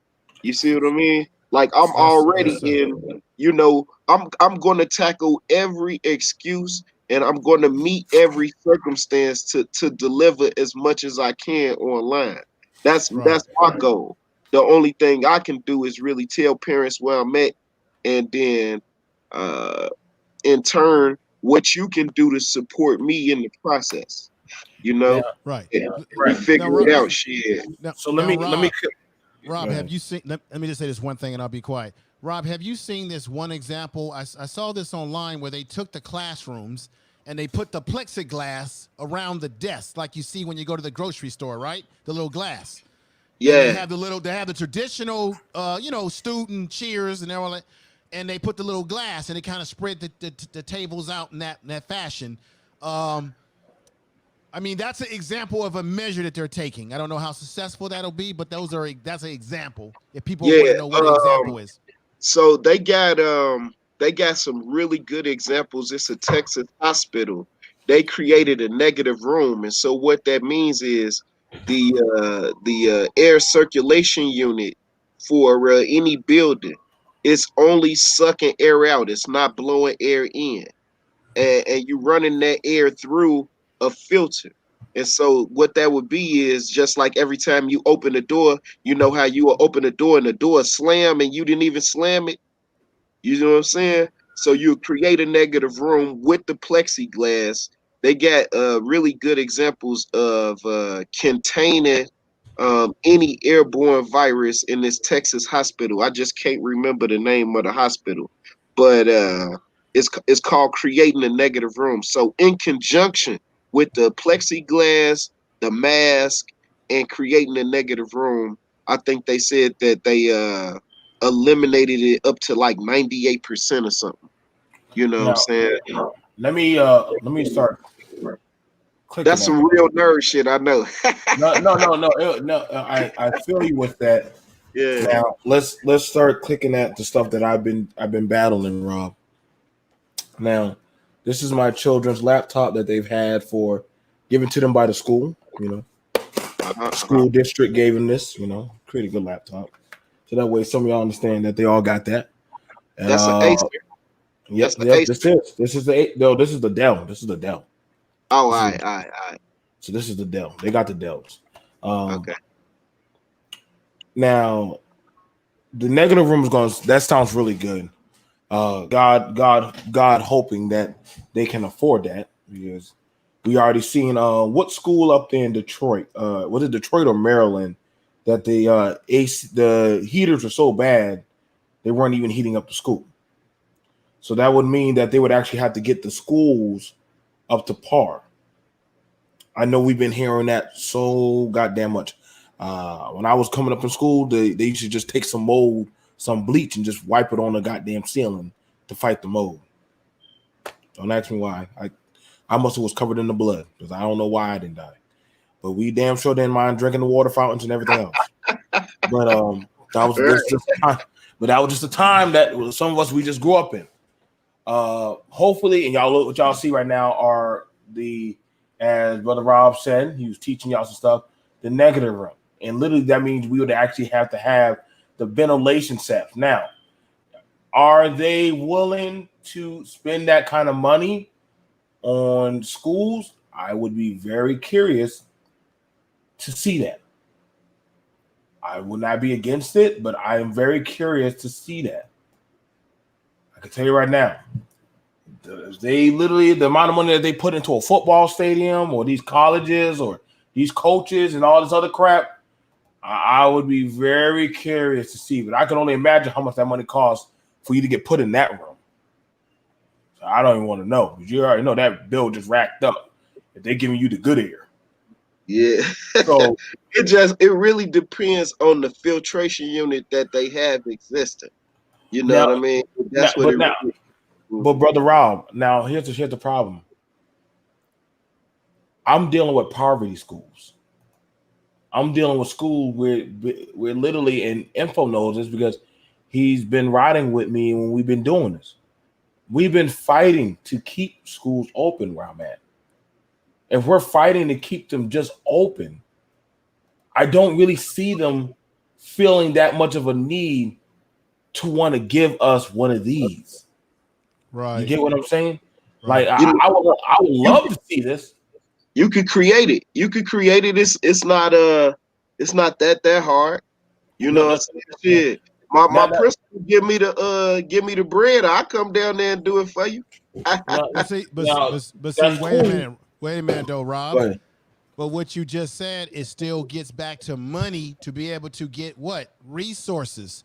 You need to get the resources to build that. And another thing that we're leaving out of the equation here is that, have we forgotten that there's a lot of schools in America, particularly public schools, more so than the private schools, that are dilapidated, where they have poor bathroom, poor air conditioning. This country has not addressed new infrastructure for schools. Of course, we got new schools that have been built, but what about the ones that are in bad condition in poor communities? We haven't even talked about that. I think one of our, that's the thing about it, where I'm just saying, that it's hard. It's hard just getting men to just want to go by the school and just give $5 to just help a teacher buy crayons. I can't tell me how I've heard. I can't tell me how to. You can't do that. You can't do that, BMT, because that would be what do they call you? They call you cleaning up the community. You're a simp. When we've done panel discussions about this, and we got brothers calling brothers out, oh, you're simping, you're cleaning the community up. Don't be a cleanup man. Wait a minute. That's what this is. If the person that said, what's a solution? Well, then if there's a solution, that means that brothers have to get out of their comfort zones and get back into these communities to help fix some of these problems like this. But that's being a simp. Now the thing about it is this, and like I said, because Rob is throwing out solutions. I know you're a solution made, brother. A lot of us on this panel are. But it's like there's much labor to do in the field, but there are few laborers. And y'all gotta understand, this is a goddamn big job. And there are going to be some that are going to black out and faint out. Like Brother Rob said, he can't afford to get sick.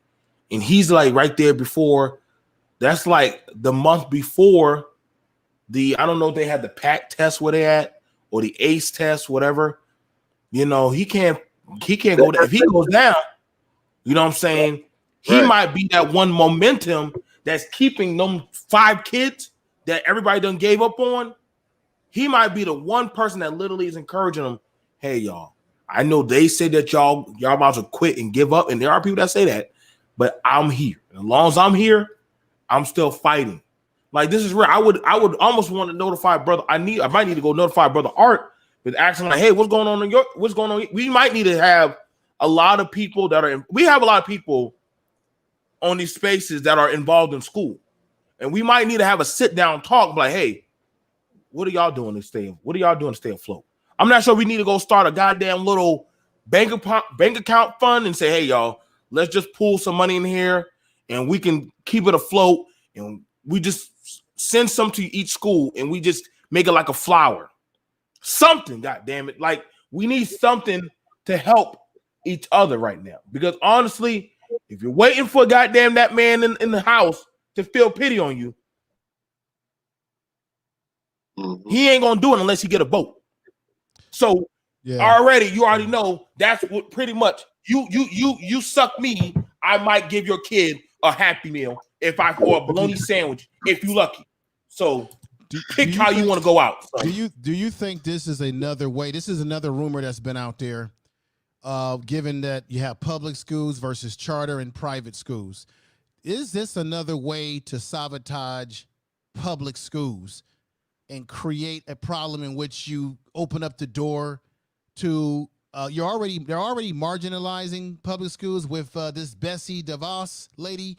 She has a history where she promotes charter schools and private schools. She's not a big fan of public schools, even though this is a woman that has no educational background. I can't believe that this woman has that position, never been a teacher, never been a superintendent of schools or principal or anything. But I digress here. But is this another way to attack the public school system, to say, hey, you know what? Maybe we don't need these public schools anymore at all because they're not spending money. They're not making them a big part of the federal budget, although they are a part of the local budgets, of cities. Right. Absolutely. Anything with Trump administration is political. Right. That is the key issue. Education has become political. Right. Everybody needs to understand that. We are talking billions of dollars that come into local governments that are spent across schools, and you better believe that billions of dollars in large urban settings, I should say, they're not spending the whole billion on educating your children. Okay, all right. Everybody needs to understand that. Hey, in CPS, you can look it up. It's public information. In 2018, CPS spent $180 million on milk delivery. Oh, God. Milk delivery, man. Milk delivery. Oh my God. Hey, bro, the budget spent nearly $200 million on milk delivery. Now, Brother Rob, why would you bring that up? Don't you know that the same company that deliver breakfast, lunch, and dinner in the prison, they deliver that breakfast and lunch to your kids? That's true. It's the same company. It's called Aramark. You can look it up. Right. You can look it up. So this shit y'all see in Congress, this shit is about the money. BT, make sure that school don't close, man. Right. Fight to give them every reason to look politically terrible if that school closed. Well, delivers to cafeterias too, at jobs I've worked at as well. So they're in everything. Yes, and tell them, hey, you about to lose 40 jobs. And then what about the kids? And guess what? I'm gonna put the kids out in the cold, make sure they nose is nasty. And then I'm gonna call every news camera. You gotta threaten them, G. You cannot Right. let that school close, because that is where you can centralize the money, do all of the planning, and then create the people who are going to address the problems of the community. And how are you going to do it? By educating them at the spot where you demand that it don't close. Now, Right. let me tell you this, and I'm gonna tell y'all why we're playing high level chess. Okay. I remember I told a lot of men, and I want to show y'all just how far the government will go. I remember a lot of the schools in the South, if you didn't allow a boy or a girl, this was their sign, gender neutral restrooms. This was in school. And I just grabbed an article or two. But if I remember that they were telling my daughter she could go into the boys' bathroom. Go into the boys' bathroom. Just use it. And she got scared. She just didn't want to use the restroom. And literally, I asked the school, why would y'all tell my child to go into the boys' bathroom? Why would you tell a girl to go in the boys' bathroom? And they said, well, you know, the state and the federal government have mandated it. So I said, wait. So you literally tell me that if y'all say no, y'all don't get funding? If they don't mind doing that for a fucking bathroom, what do you think they won't mind doing if you don't take the shot? What do you think won't mind if you buck against the system for this one? I want you to understand. Oh yeah, they got like shots like I can't remember what it is, but when you go to college, you have to get the shot or they won't let you enroll. Now understand this. North Carolina was threatened to have $4 billion taken away from them.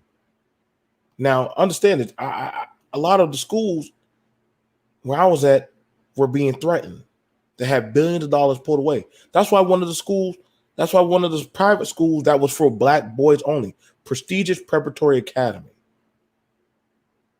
That's why it got shut down. That's an all black privately owned boys school. Got shut down because they refused to literally allow identified sex into their restroom. So they got cut off from state funding. You got to understand, when they want to choke you out and they want to keep you out, they will do that. And it's sad that we don't have it where if one of us hurts, you know what I'm saying, call on your brother. That phone number done been disconnected. We all need somebody to lean on. I don't know if we need to get back to that song, but that days of lean on me is gone. I'm telling you, we was calling quite a few times, and I know only a few content creators I know I can call on whenever there's a call to order for these type of things. And so it's going to happen again. It's going to happen again. Mark, I will put my life on the line. One of us is going to see something that is literally going to shake the moral core foundation of our community, where either you take the pill or you don't. No, it's going to be more so. You take the shot or you don't. Either you take the shot, you get your funding, or you don't take the shot and you receive no funding. And they have ways to starve you out. Y'all were clowning on Nick Cannon. Well, wait. I said, wait, Lord, till it's their turn. Keep that same fucking energy. Well, because they're gonna come. BMT, let me say this: if you work for either a state or a federal type job, they already mandate us to take TB test every year, and if we don't take it within a certain amount of time, then we have to go through our own personal doctor before we can be able to come back to work. Currently where I'm at right now, we get a coronavirus test every 7 days. Right. You can't refuse that, or eventually they're not going to let you come to work. So I've been saying this too, that eventually they're going to have what we call a immunity card. I heard Dr. Fauci say this on a program where he said that that's something that they've talked about. Immunity card, meaning wherever you go, you got to be able to have some type of proof that you don't have this coronavirus and all that kind of stuff. Now, let me add this to the table too, because this may sound like conspiracy, but it's not conspiracy because you can go look it up for yourself. Do you know, and I've been saying this on my channel, that the HR Bill 748, which we know as the CARES Act, which originally was designed to bail out big business first, which is why big business got all the money in the first place, and your asses got left out of this to a certain degree. But do you realize that the CARES Act was put into reality a whole year in advance? To be specific, you can look it up. On 1/24/2019, there's even photos with Donald Trump signing this into law, and both the Democrats and the Republicans were both part of the bullshit. So all of a sudden they're telling us, oh, we didn't know this was going to happen. Donald Trump's calling it the Chinese disease, every goddamn thing else. But just a year ago, around the beginning of the next new year, in the 1/24/2019, they signed it into law. You can go online. It's on an official government site. It ain't no website that somebody, some independent website some kook has come up with. This is on actual government site that breaks down all the different HR bills that we have, and that's HR 748. So the question I put on the table tonight is that I believe that everything that you're seeing that's taking place, they're using it to their advantage to get us to take more of our civil liberties away from us that they've already have with the Patriot Act, okay? To get more control. And how do you control people? You create fear. And as much as they tell us that they don't like people out there rioting, that's bullshit, because out of rioting and out of chaos comes order to create a new world order in which to control people. So can anybody explain to me if Donald Trump didn't know about this shit coming down the pipeline, even though he got a 69-page document from Rice, who was working under Obama about this shit, or any of these politicians, why would they had signed this bill 1/24/2019? And this shit didn't even go down until the new year. They were already a year in advance. Can somebody please explain that? Now, I already know. I got my reasons for it, but I want to hear what you brothers have to say about this, because there ain't nothing new under the sun. I want to... I'm gonna start off with saying allegedly. Let me start off with saying allegedly.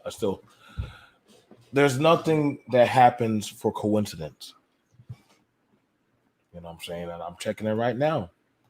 You know what I'm saying? There's nothing that happens at coincidence. I wanted to verify what my brother was saying, so I went and checked it out. Shit, there it is right there.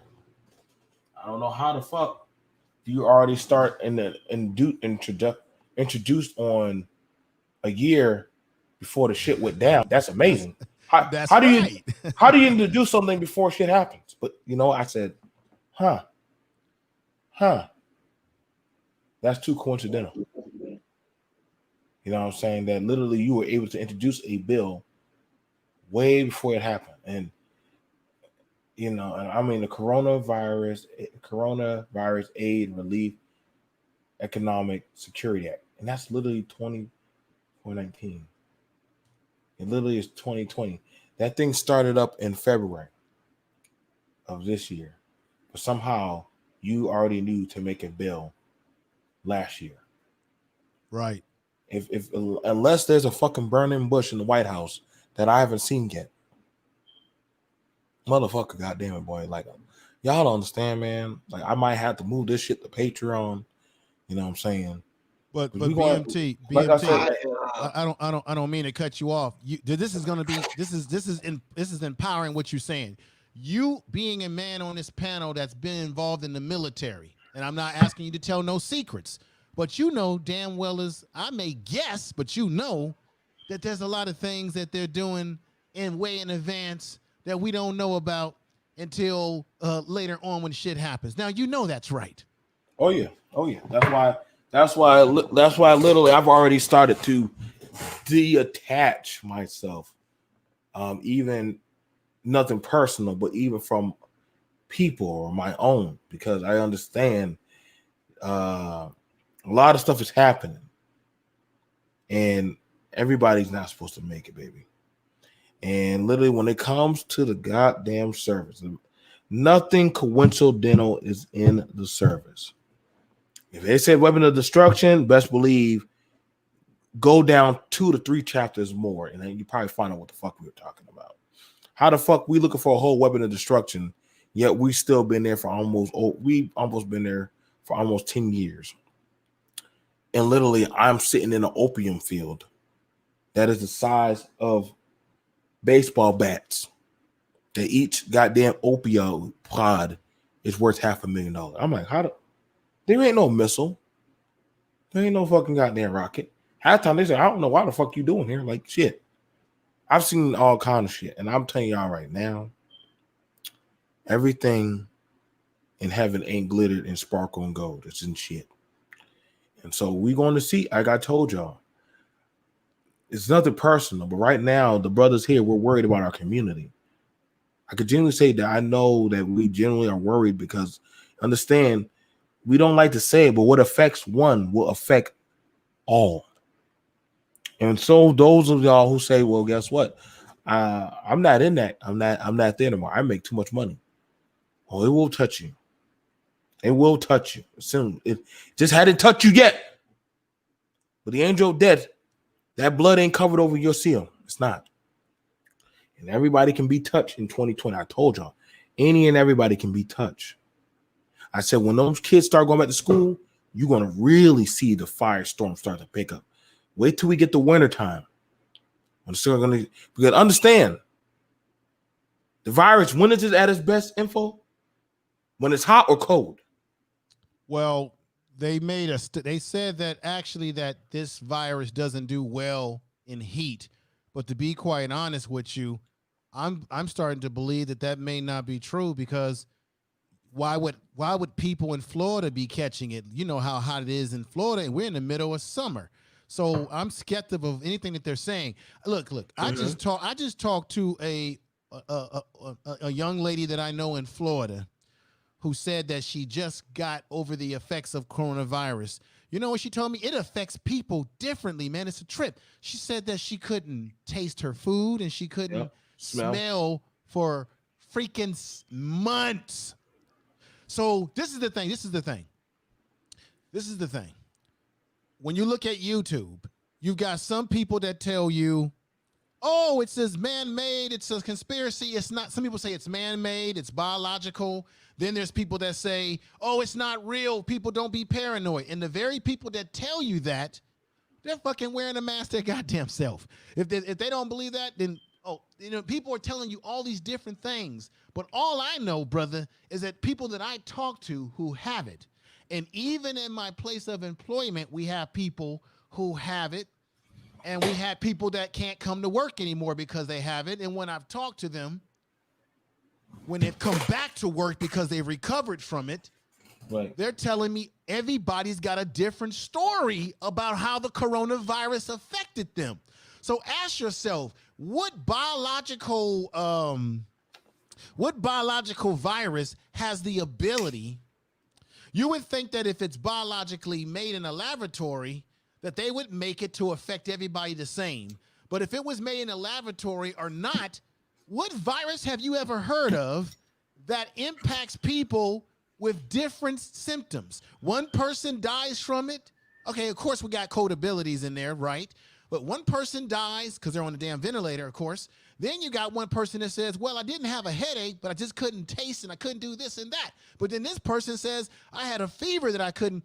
I mean, it's impacting different people different ways. And I know biologically it's about your health, how strong your immune system is, and all of that. That makes sense.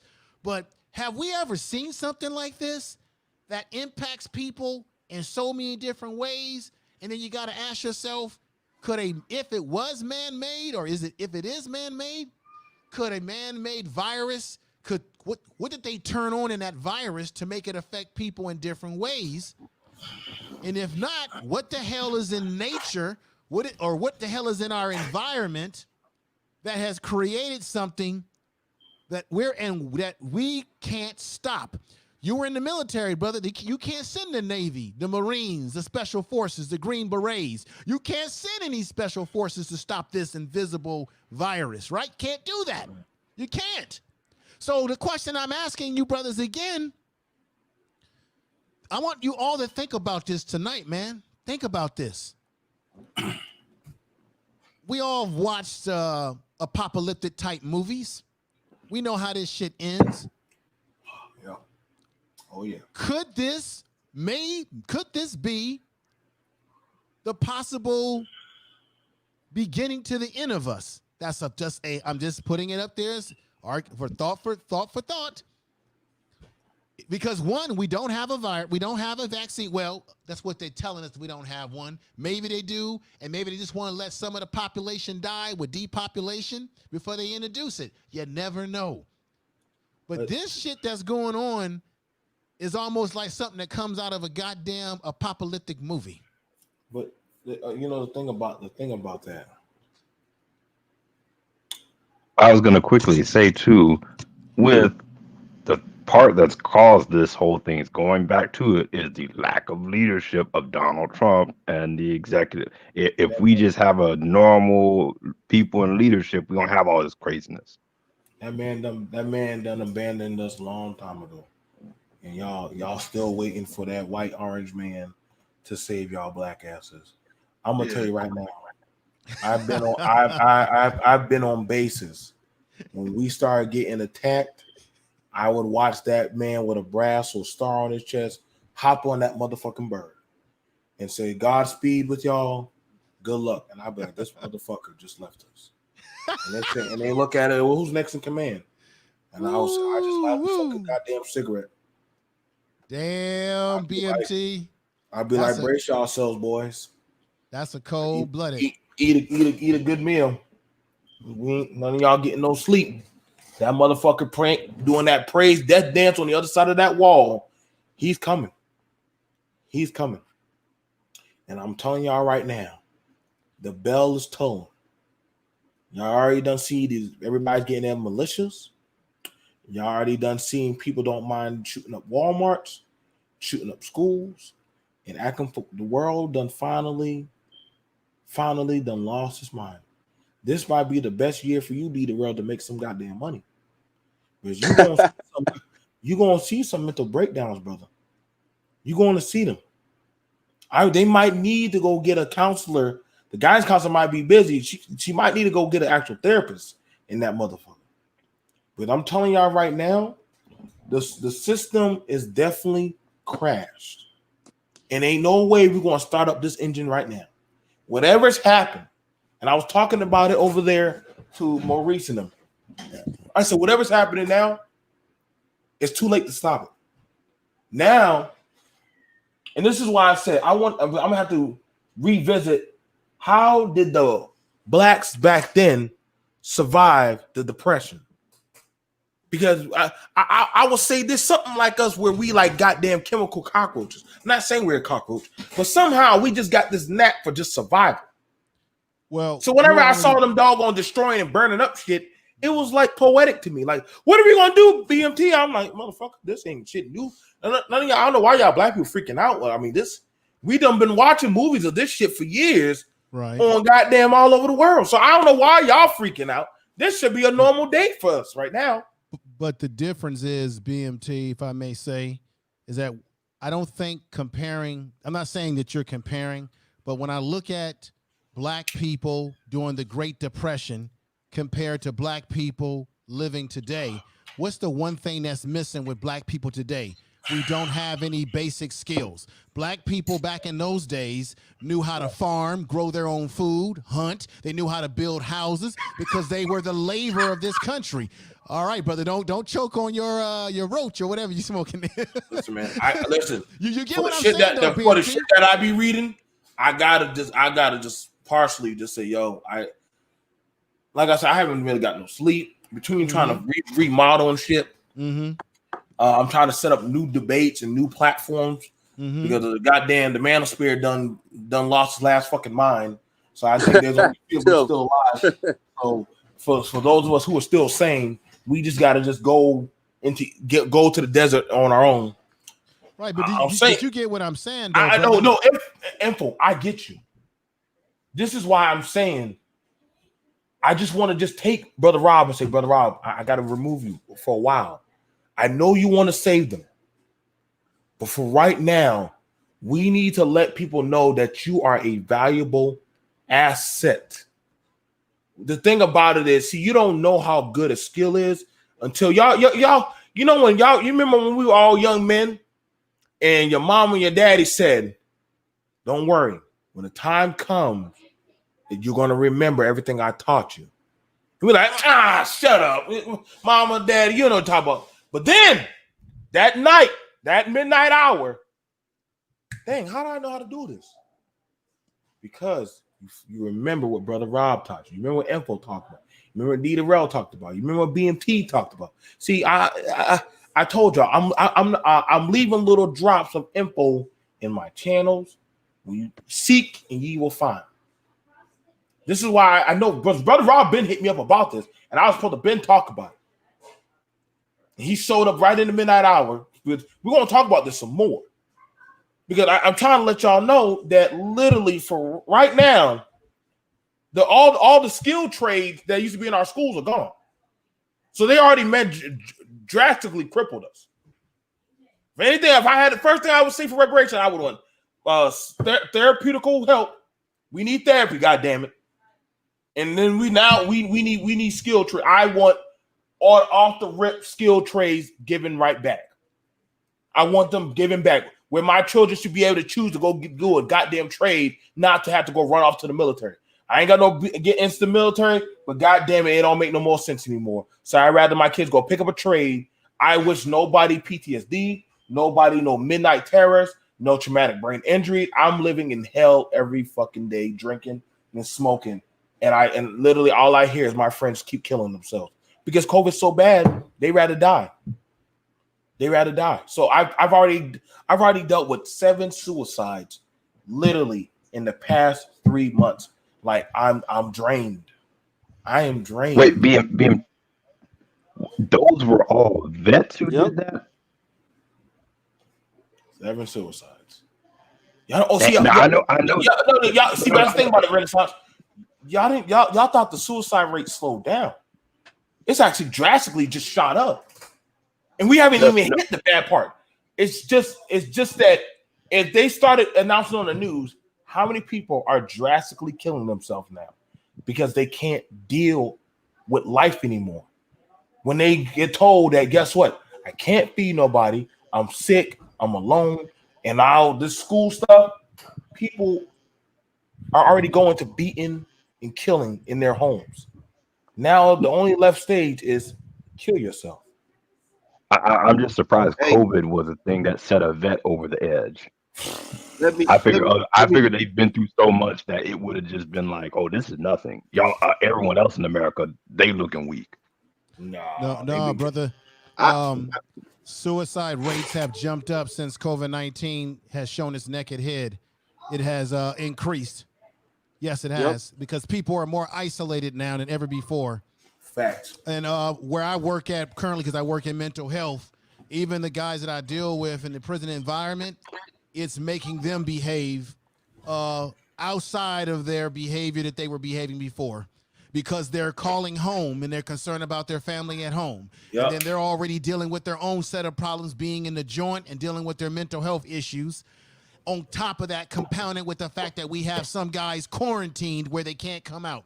If we send a guy out to a hospital because he has to have some type of treatment, he comes back in as a quarantine. Then we have we had a quarantine units where these guys can't go out and get their recreation, all these different things for quite a few amount of time. That compounds the stress of already being incarcerated. And then these guys that I'm dealing with are guys that are highly suicidal at the same time, cutting themselves. Hell, I just dealt with a guy just a week ago who cut himself up. So, and we just gotta let y'all know it is happening. Y'all thought that, like I said, this quarantine. That's why I be trying to tell a lot of brothers, turn off that goddamn computer screen. Go. This is why y'all think we picking at y'all when we say go find somebody. Go, not just, it don't have to just be a woman, but just find somebody to sit down and talk to. Not on just a goddamn screen. See, when you start to keep on dissolving that negativity, it starts to eat at your soul. Do y'all not know that shit eats at you? Where you just get it that negativity weighs down at you as a stressor. Y'all remember those videos? Y'all used to keep seeing me drink and get more and more depressed and negative. I had mental breakdowns during the show. Literally, thank God. I remember D. DeRoe called me and said, stop the show. Joe, we got to get, Joe needs to just go to the VA. I had to stop. I've even had to talk with Info. Info, me and you need to start taking breaks. And when Info called me back, he said, you know what? I'm glad I took a break. This shit weighs down even on us content creators because of the stuff that we keep putting out. You keep on reading over negativity every goddamn day. That shit will eat at you. There's a reason why a lot of veterans come back with shell shock. Because after what the mental mind is only allowed to handle just so much. So imagine what a woman is dealing with. Imagine what a child is dealing with. Y'all think, listen, bro, if there ain't gonna be no kind of goddamn funding for people, now you want them to go back to school? Okay, I can't wait to see. Y'all gonna see. Brother Rob, you might end up being a preacher before this is all said and done. Because I'm trying to tell you right now. Hey, I'm gonna tell you, I turn into whatever they need me to be. Whatever they call for me, I'll just have to be for that hour. I would tell you, man, when you work with the general public, you literally gotta be everything. Right. You do, man. You gotta be somebody daddy, somebody mama, you know what I'm saying? Somebody, you gotta teach them math, you know what I'm saying? Hey, this is how you figure out the square footage so you don't buy too much towel. You know what I'm saying? Like, man, simple shit like that, bro. You know what I'm saying? How to lay towel, how to change a tire. You know what I'm saying? How to come back after old girl say, get out my face. Those little itty bitty things like that are the things that I can't teach online. Right. Confidence. Right. Confidence in your ability to come back from failure. You know what I'm saying? Confidence in your ability to handle high pressure situations. You know how kids wait till the last second to do some shit. And then I'm like, hey, it's due tomorrow, and I don't care what excuse you come in here with tomorrow. You either got that shit or you fail. Now, of course, I'm gonna give them another chance. You know what I'm saying? Right. But I have to say it like that to create the environment for them to understand that it's real life consequences when you don't do what you're supposed to do when you're supposed to do it. You know what I mean? Right. But this is the thing I don't understand. They have not come to a conclusion about whether they're going to continue to give people $600. I think they were talking about only making it $200. And by the way, when it comes to unemployment, and my ex-wife, she works in unemployment to this very day. She has a high up position here in California. And if I'm not mistaken, that's the money that comes out of your check from you working on jobs. They take the money out. So how in the hell could they have a problem with giving people money that was already their goddamn money and then making the excuse that it's going to make people not want to go back to work? Wait a minute. First of all, if there were jobs for people to get, they would get them. But the coronavirus and everything that's happened has impacted people's ability to get those jobs back. And the corporations are happy to decrease their workforce because that maximizes their profit as people are expendable and the dollar is recoverable, gentlemen. And I'll leave you with this last thought. If you don't have any income coming in because of this and your money is being cut in your unemployment, how are you going to put wait a minute. Let's see. When you send kids to school, you got to buy them school supplies. That costs money. You got to feed your kids at home so that they can think at school, a nutritional meal.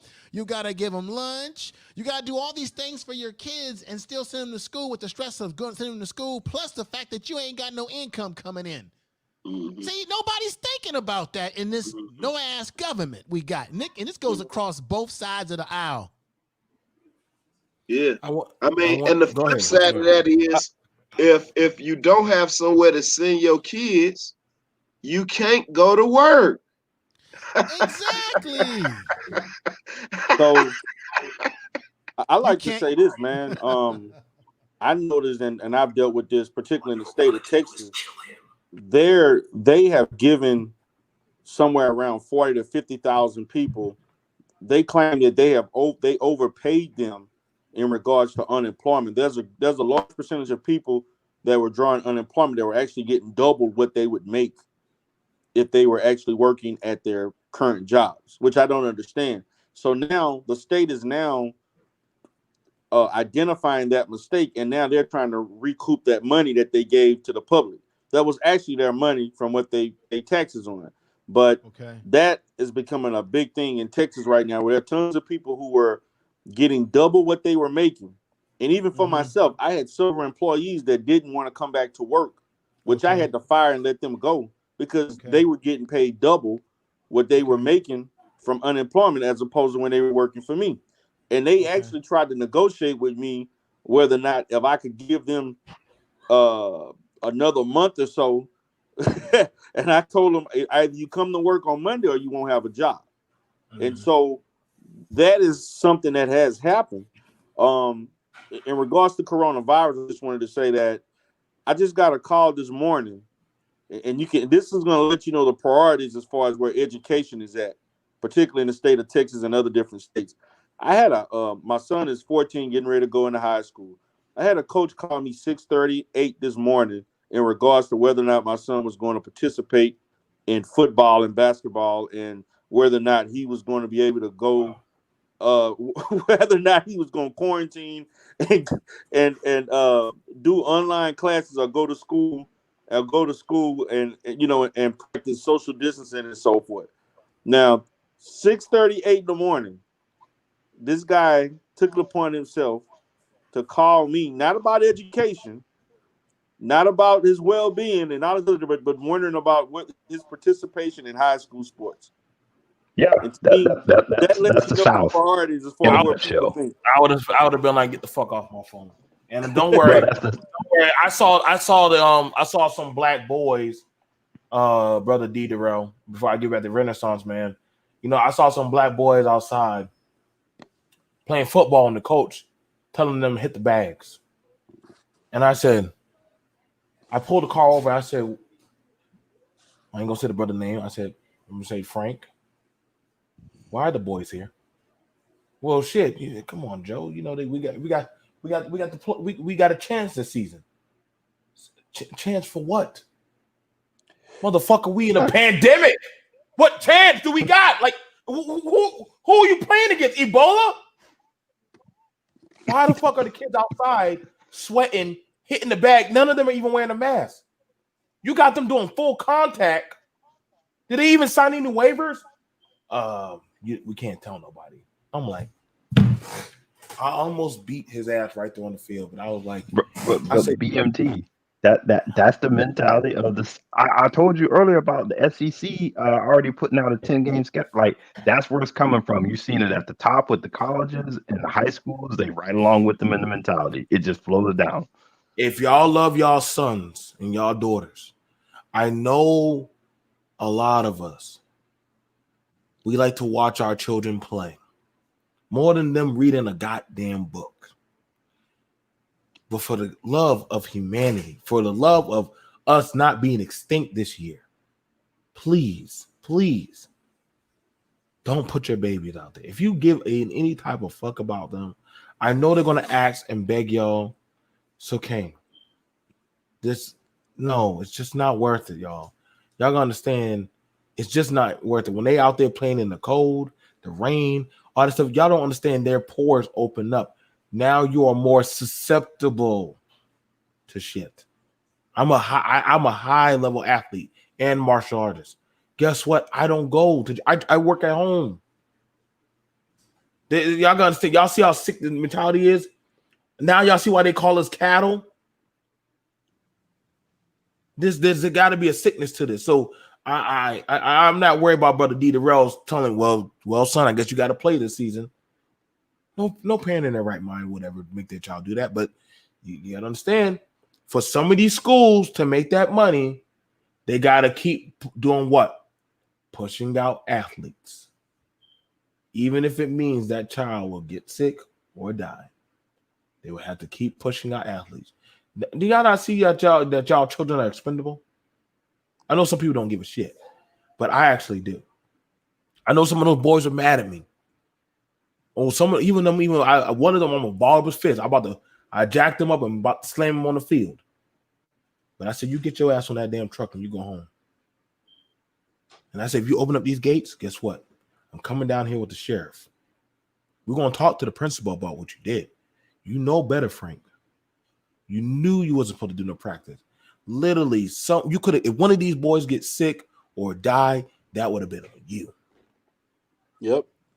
That would have been on you because you are the adult. You and those two other men over there. Y'all gotta understand, this ain't no game with our children, boy. Y'all don't understand. Like I said, I'll give it back to you, D. Darrell, because like I said, man, y'all gonna learn this shit ain't no joke. This year's gonna be pretty rough for a lot of us. The issue that is at hand is that the way I'm looking at it is that the city governments, schools, the state, they're not getting that tax revenue that they once were getting. And so and I hate to say it, they're willing to compromise lives in order to continue getting that revenue. Notice, and this is something that has happened in the city of Houston. Before, at the beginning, when COVID-19 first came, Houston was not in the top 10, and we're the fourth largest city in this country. We were not even in the top 10 in regards to coronavirus coronavirus cases. Actually, Dallas had a worse rate than we did.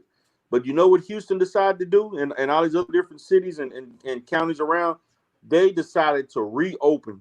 They were one of the first cities to reopen. And now when they reopen the city back up the way that they did, I'm talking about not just for things that are like essential things that people would need. They're opening up bars, parks, beaches, all of this unnecessary shit. And so now we're like topping the nation right now in cases because of that. They opened up everything. And then another thing is that particularly with these bars and lounges and clubs and all this different stuff, they basically claimed that they were going to do they were going to open it up like 25%, 50%, 100%, slowly but surely. What ended up happening when it was at 25 to 50%, a lot of those places were had way more people were over capacity, and they were supposed to hand out $500 fines, and they refused to do it.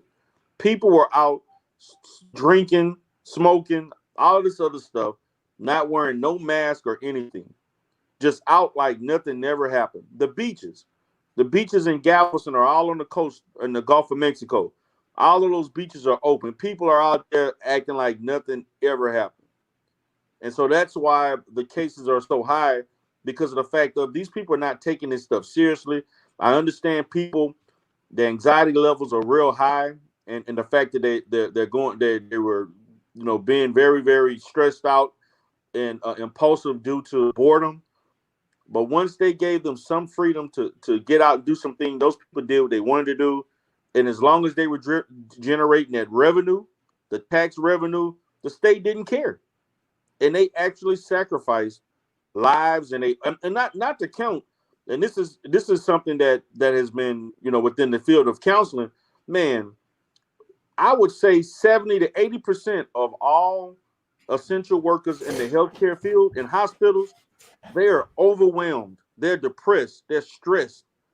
Right now, that's my largest group of clientele right now are healthcare workers that are working 60, 70, 80 hours a week. Can't get a break, can't take a vacation, can't take a day off, because the hospitals are overwhelmed. But they're willing to sacrifice all of that for business and tax dollars. Now, I have a And question. that's the priority. That's where the priorities are. I want to ask you, Brother D. Darrell. This last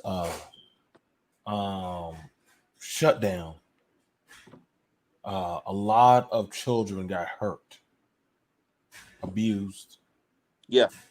A lot of things bad happened to children.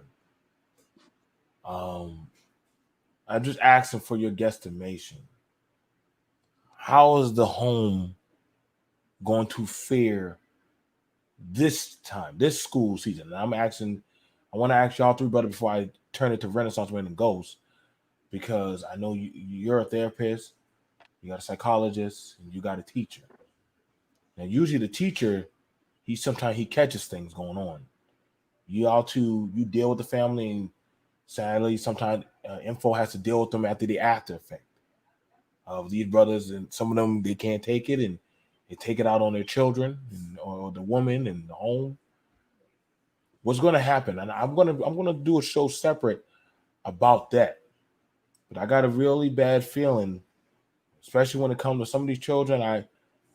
Some people, they get frustrated, and they can't help but put their hands or get frustrated. Everybody ain't meant to be a teacher or a parent, especially at too long or a period of time, or the school keeps shutting down for 2 to 3 days. Like Ghost was saying, there's breakdowns. There's breakdowns. You know what I'm saying? That child gets sick, that parent misses work, it's a bad day, but that child gonna probably feel that lash. My mom used to say, I'm gonna have to kill you if you come home sick. I said, I ain't want to tell her I'm sick. I ain't want to die. So I'm trying to figure out with y'all three, how do you think this time is going to fare for a lot of homes? Well, my opinion is that because I do work CPS and I do have a contract with them in a couple of different regions in Texas, and what I see is going to be indicative of what's happening right now. And the fact of the matter is that parents are not accustomed, particularly those that are in home and underworked or drawing unemployment. They're not accustomed to spending that much time with their children.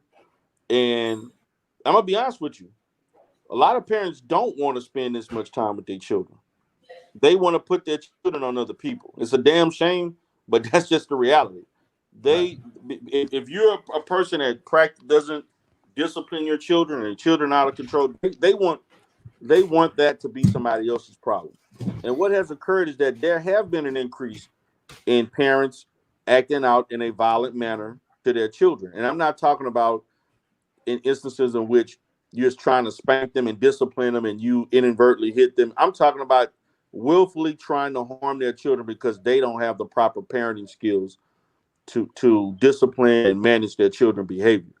And so I anticipate that particularly those school districts that don't give the parents the option of whether or not those children can go to school or not, or if they got to stay home and do online classes, those particular districts that have a stricter rule on them having to do school online and they decide to keep the schools open, I'm going to hypothesize that most of those school districts are going to have higher levels of reports of abuse, particularly if those parents are out of work and not working, because many of those parents, because of the inability to use the proper parenting skills, are going to act out in impulsive manners, and they're going to lose their cool, and they're going to do things that can physically harm their children. Not only that, but they can also provide and use psychological abuse and verbal abuse, because that's a form of abuse also that's out, that sometimes is forgotten or not given as much attention. But psychological abuse and verbal abuse can also be as equally as damaging to the psyche of a child. So I'm anticipating, again, if those school districts that made a decision, which some of them have, that we're just going to close school and nobody's going into the building, everything is going to be online. I anticipate that those particular school districts and those particular counties are going to see a rise in reports. Those that do allow the kids to go, even though they are risking the child's life, health, they may be less. But those particular schools that require them to stay at home, is going to be an increase, because again, parents are not accustomed to raising their children for that amount of time, and many of those parents don't want that responsibility. They want to put their children out on the school system to raise those children and provide supervision for 8-9 hours a day. So that's the perspective that I'm looking at in regards to that issue. I would say BMT, as I get ready to leave the panel, D. Durrell's made some very good points there. I think what D. Durrell is talking about has always existed. As we said earlier before, this coronavirus is really exposing the dysfunctions in American society, because the things that D. Durrell is talking about were already happening, where kids are being abused by parents. Let's not forget that. This is not no new. See, we're conflating this with this, oh, well, coronavirus creating this. No, it already existed. Coronavirus just ratchets it up, because those parents who either were working at one, now that's another stressor on top of them, on top of the fact that now they've got to take care of watch a child that they really don't want that child in their face any goddamn way. Yep. So school became the surrogate parent for parents who were already dysfunctional. So I would say parents that are not dysfunctional already, they'll adjust to this as best they can, but it's stressful for them. But I'm more concerned about the dysfunctional families where this is taking it up a notch. So you got the kids are more socially isolated, because for some children, and D. Durrell would agree with me, they feel safe when they go to school, because at school is where they get the reports sometime in general that there's abuse at home. Yep. Right? So when the kids go to school, they notice something's wrong with that child. In my studies in college, we use this at my job, there's a thing called art therapy, where you can tell if a child is being abused at home by how they express it in their art and other types of therapeutic modalities, okay? And this is true with guys that are even in prison, that they express what's going on with them in other creative capacities. So he is absolutely right. It's gonna ratchet up something that's already there. It's gonna possibly cause parents who, if they weren't abusive to their kids, they were on the brink of it, and this is just gonna take it over the watershed. Okay, because let me be honest, when I've been out of work myself some years ago when I lived in Oakland, California, and I got to admit, being out of work, it made me depressed, it made me irritable, angry, I was snappy, because as a man in our society, we are taught that part of being a man is being able to take care of our family and being useful and things of that nature and building things. BMT, what's going on, brother? I'm sorry. Listen, right now, I'm gonna get off. I've been long-winded enough tonight, but only thing right now, so what y'all want to know what I'm doing? I'm not sure if any of y'all parents have gotten this computer. Brother Rob, you know what these are. These computers, for all of y'all who are parents, let me zoom in on this. All of y'all that are parents, we're going to be, if you're doing homeschool, your school may be providing you with this, okay. Info. Yeah. A lot of Brother Rob, I might have to have a day where I sit down with Brother Rob, if you don't mind, Brother Rob, and we go through on how to properly use these, because there are going to be some parents who don't know how to use these. These are Right. going to be what your child is going to be doing school through. Zoom. My kid knows how to use Zoom better than me. A lot of that stuff. They're going to be logging into meetings, doing their schoolwork, how the teacher can keep up with their grades. I would show y'all, like, you'll be able to look your child's grades up online via real time. Right now, I'm setting up the programs for my child for these. I'm trying to help out. We got like at least about we got 85 laptops that we got to get done. Right now, all the techies, they're quite busy. You know, there's only so many of them that can show up. Between that, the teachers, they have to also learn how to work these. You know what I'm saying? God, you probably need a guy like Ghost back at the damn school district. They probably working overtime getting these done. And these things have to get done before the kids come back. They have to get updated. They have to get served. Actually, they've already mandated, but I just got good news. If you are a parent, you need to contact, or if you know somebody who doesn't have internet, Miss FedEx, make sure you pay attention. Let anybody who doesn't have internet and they have a child that is registered with a school, contact the school district, and they'll work it out with the electric company to hook up some type of form of internet service, so that way your child can do homeschool. That's fantastic. So yeah, that's what I was talking about. I was making the call. Those programs, they exist nationwide, but you need organizations so that you can have the numbers. Like he said, 85, right? You need to know how many laptops your school literally needs. You need to know that. You know what I'm saying? You need to know that your shorty gonna have one. Yeah. My fault. So go ahead. No. So that's why I didn't want y'all to think I was running out on y'all. It's just that I'm trying to get these done. You know what I'm saying? So I have my job, although there's also the parent-teacher committee as well as other people. We're trying to help out to help the teachers and other people get these laptops ready. And we also have to have classes to teach these people how to use these. These are so that way, mind you, like I said, so that way y'all know, Berkeley School District. So that means we got to make sure they get these ready for the children. I'm talking about children all the way down to 3rd grade. So that means there has to be somebody that's going to be helping them, waking them up. I know y'all go to, I just wake them up early in the morning and let them watch some cartoons. No, they have to wake up, log in. It's like how some of the people were at home. Hello, like you have to log in at a certain time. If your child does not log in at a certain time, if they miss it 2 times, the state is allowed to notify the police, and the police can come to your house.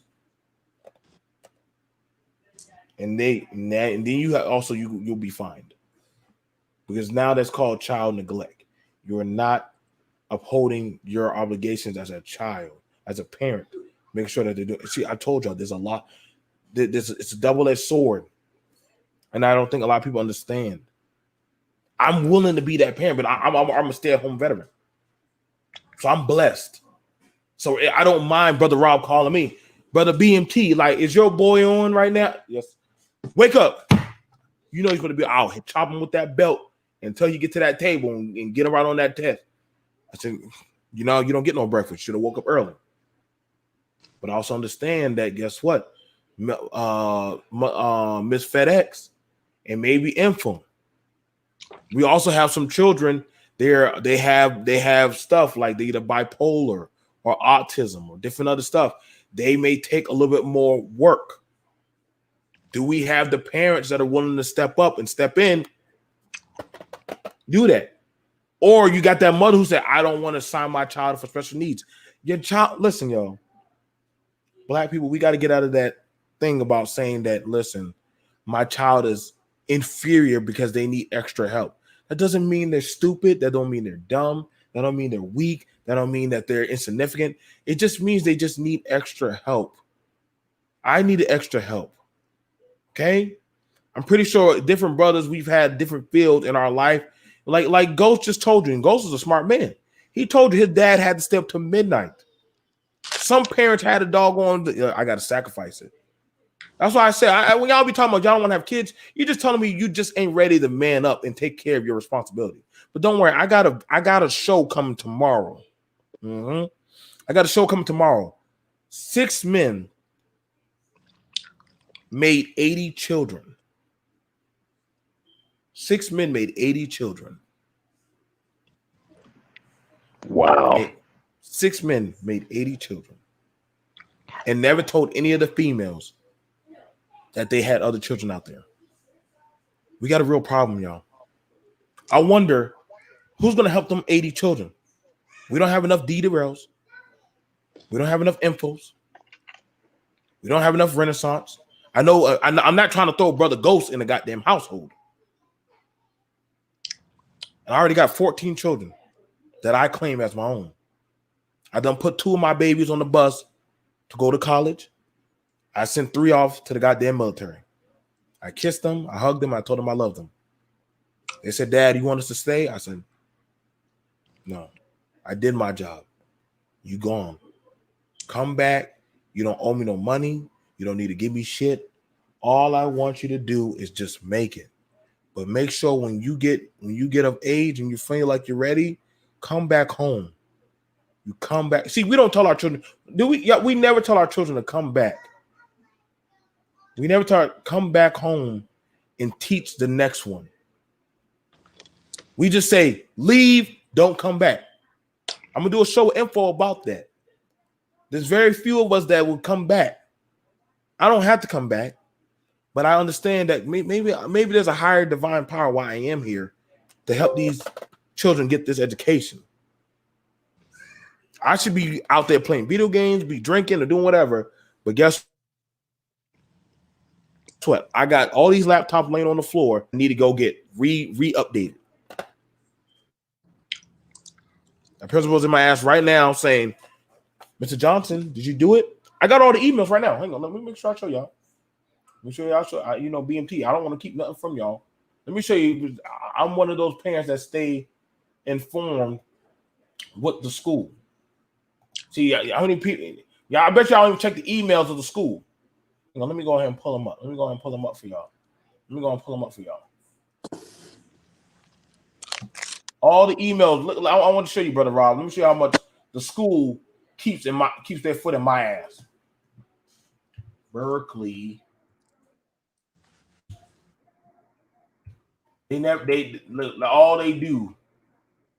All they have been doing. Reminder. School, yes, a special message for BET. Like all I've been doing has been getting reminders to get the shit done. So I am up to my eyeballs in getting laptops done for children that literally I'm hoping that the parent do their job. How many parents know how to do fractions? How many parents know U.S. history? Shit. We were meeting adults yesterday from D. Durrell that didn't even know, they never even heard of Red Summer. They literally told me that they thought that D. Durrell made that up. Wait, wow. Facts. But They thought come on, man. I thought Dad should have said what black people should do. They thought the Red Summer was made up. I ain't never heard of that. Man. They said just it's just one. It was just one time. So you gotta understand. This is the time. That's why I said I'm gonna do a special thing. Why this is you got to take an opportunity in this. This is the chance that y'all as men and women have to educate your children. Not all for the goddamn just curriculum that they would teach your child, but now you have the power to literally sit down and educate your child. Okay, you got your schooling done for 2 hours. Now it's time for the real lesson. What they teach you? All right, they taught you that. Now I didn't want you to forget that. But Rob only had 3 hours to teach you that. Now I'm gonna teach you the other part. Let me tell you what happened during this era. Let me tell you about this. Let me teach you about that. What do y'all think other cultures do when their kids get home? My friend who was Polish, he went to public school. And then when he got out, head down the street, go around the corner, go to the community center, and you have children and adults in Polish school. Jews did the same thing too on Saturdays. Saturday schools. They do Africans do it at church. They do it at church. They have their church service, and after church service, then they have school. Yeah. Don't worry. I was dating an African girl. She was like, "Oh no, don't. You can't go down to the basement." I wanted to see what they were doing down the basement. I thought it was the whole goddamn ark. I said, where all these people come from? There had to be like 60 people down there. English stopped at the door. Down there, they knew I wasn't one of them. They knew I wasn't. And you had a young person, I think like from college, a freshman from college, and a senior. They were teaching them math and English. So some people already been doing this. This is probably going to be a few people's come up. Oh, word! Now we all get free education. Now believe me now. Y'all gonna see. I'm gonna email Brother Rob again. I'm gonna get him back on here. I'm gonna get D Darrell. We're gonna show y'all. The psychology is gonna be a breakdown, the mental health, a lot of stuff. Y'all worried about getting guns and goddamn reparation. Hey, reparation ain't gonna be no good if your damn kids forget what the hell they fighting for. Or if you shoot yourself in friendly fire with the guns. Yeah, there was a lot of that going on. Yeah, like the NFAC. I don't know where we finding these people, man. Like, why can't y'all just hire me, man? Just hire me. I'll teach the classes, man. And I'll do it at a nice discount price. Just feed me and just don't shoot me. But other than that, you guys, I'm gonna set up with y'all. I gotta set up something. I know they wanted to come back. The same group wanted to come back, but this time, if they want to come back, I'm not gonna do it on my panel. I saw D Darrell's video. I'm going to set it up with D Darrell if they are willing to. They can go to D Darrell's panel, and it's up to D Darrell if he wants to do it. Yes, because I got a big response from that video. I got a lot of emails and comments about it. You got to have a level. Make sure you have a structured panel. Can't put everybody's not emotionally there to have a discussion. So I was watching Brother Rob in the chat. I think he was angry typing. What? They said what? I said, maybe it's good that Brother Rob is down there. Maybe it ain't so bad. He sounded like he had a lot he had to say. Yeah, man. He had a lot he had to say. If I'd have came on that panel, I'd have blew it up. You know what I'm saying? That's I was like, maybe. I was like, that might be the day he do loosen up his tie or something. But like I said, when you educate, you gotta know what you're talking about. You can't just say sprout rhetoric about feminism and different other stuff. You gotta give the breakdown of why and how and what led to what happened. You got to. You can't come at these things ignorantly. You know what I'm saying? So I will definitely set it up where there will be more discussions. I will sit it down. I will set up volumes of should we forget or should we never forget. I will set it up where either I do it, Brother D Darrell can do it, okay. Or maybe I set it up with Dana. If Brother Rob have it, I'll probably give it over to him. But he's just gonna want to just teach a whole damn class instead of talk. So I can't give it to Rob. So Rob's just going to teach. So I can't give it over to Rob. I can't give it to you. I will give it over to you, but you just gonna leave everybody on mute and just want to teach a class. Yeah. So I can't give it to you. So I'll be having it to go to D Darrell minus the Didi. Didi just we need dialogue. But however he runs the panel, I know, but I definitely got a lot of emails. They want to have the discussion.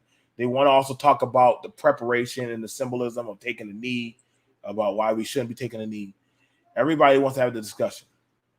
And so I will be that bridge and network with the brothers as well as different other communities to have the said discussion. If they I would love for them to come on my platform. I will set it up. I will set it up. Definitely. So, and then, like I said, you can choose who you want on your panel. I will just share it. If you don't, whoever you want up there. Like I said, I got to still do a response to Cynthia G. I think that woman finally lost her fucking mind. Like, what she saying? When you're saying, are black women more safer with white supremacy or under black men? What? You finally lost your fucking mind.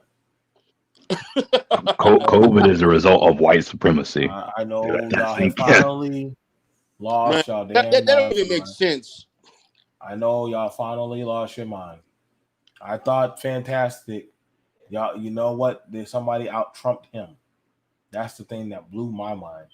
How did you out trump that last issue? And I mean, I get shit had happened, but god damn it, y'all, you really outdid yourself this time. And you know, shit, shout out to RBR for literally notifying me about the shit. He was like, "You see this crazy dumb shit being?" I said, "RBR, I got nothing to do with this one. I literally have nothing to do with this one." So I will definitely, I definitely will pull it up. Actually, hang on, let me see. That is crazy, man. She must be running out of content because she's thinking of some dumb shit. You got to be looking for just like trying to basically get people fired up, some views. Yeah, she's looking for content. She got to be. That sounds like desperation. There you go. And y'all ain't nobody better stop me when I do this one. Y'all can kiss my black ass, but I am doing this one right here. And literally,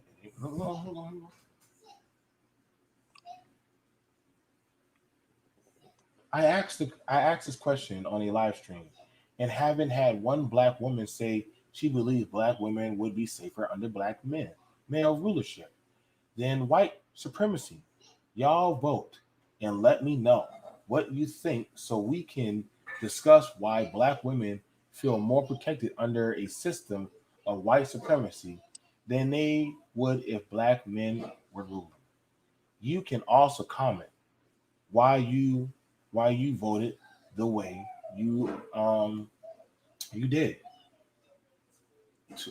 2.2 votes. 2.2 votes. What did? Oh, I will be doing this one. Did it give you a breakdown of how people voted? That I'm gonna have to say that for the show, but I can definitely tell you right now. When it comes to the votes, boy, they voted for this one. They voted for this one. Yeah, they did. I was like, I'm not reporting nothing. I don't want y'all thinking nobody's reporting anything. I just trying to show y'all. Now I want to be fair. Let me just say this. This does not speak for black women or black men. Would you understand me? We like to always think YouTube is the end all be all. It's not. BMT, if you don't mind, when we get a chance, they had some of the people in the chat wanted the link to my channel. If you can post it. Yes, sir. I will gladly grab that for you. I will grab that for you. But like I said, Mano, if you want to definitely participate in the discussion, I'm gonna go ahead and get in touch with them. I wanted to have. It's going to be a rough discussion, but we definitely will be having. Let me go ahead. Now is that going to be what is it? Erie, and Sunju, right? You want Iori? You want Iori there too? Well, who are the people you were looking at bringing? I know Caroline wanted to talk. Okay. No, Caroline wanted to still talk. I know quite a hell anybody that want to talk. Anybody that wants to talk. Yeah, if either one of those, Erie or Sunju or both. Even if I can get both, I actually would like both of them. But if I can get one of them, one or the other would be good. Okay. Okay. Y'all, I'm dropping the link to D Darrell's channel in there. I wasn't gonna do infos, man, but he just left. I know he had to go. This is D Darrell's channel. I like that new insignia. Free your mind, literally the conscious clientele. Yes, I do listen to the song. And literally he has talks and breakdowns over a lot of stuff. Shout out to the brother. He is now at 4.3 and steadily still growing. And literally, he goes over everything. He shows his work. Me and him have talked about a lot of stuff. I'm not as strongly pro-black as he is, and Info is, but I do support my brothers and my sisters and our community. I don't like putting labels on me. I told that to people, and they respect me for that, and I still do stuff for my community. I don't know. I actually show y'all what the hell I do. Motherfuckers still be asking, "What do you do, BMT?" I'm like, I don't even know why anymore. That I even show y'all, motherfuckers. Y'all ain't like y'all gonna fucking hire me. So again, just go to D Darrell. Y'all can email the brother. I believe that you can also email him. He also does therapy. If y'all need to have some kind of consultation, search him out. Also, I need to get Brother Rob to come back through. Brother Rob probably could start educating some of y'all on some proper homeschooling techniques. Everybody keeps saying that who needs a teacher when you got YouTube? Brother Rob just be laughing. I'd be looking at y'all crazy as fuck. Like YouTube don't make a teacher, but of course, you never know. That's probably where they probably plan on switching you up with. You come in the classroom, Brother Rob, and turn on YouTube and leave out the classroom, and that'll teach them. Yeah. Well, Anything you want to say before we wrap it up, brother? Yeah. In closing, I just say homeschooling, along with the lessons that you are getting from the school. Yeah, that is the best and only option right now. And so it's important that parents be involved, and I mean heavily involved. And it's gonna take family. We've been stressing family for years and how important it is to have a family. And so now it's important that the family draw together. I know we got differences and stuff like that, but at this point in time, it's about the children, as the Ashanti used to say.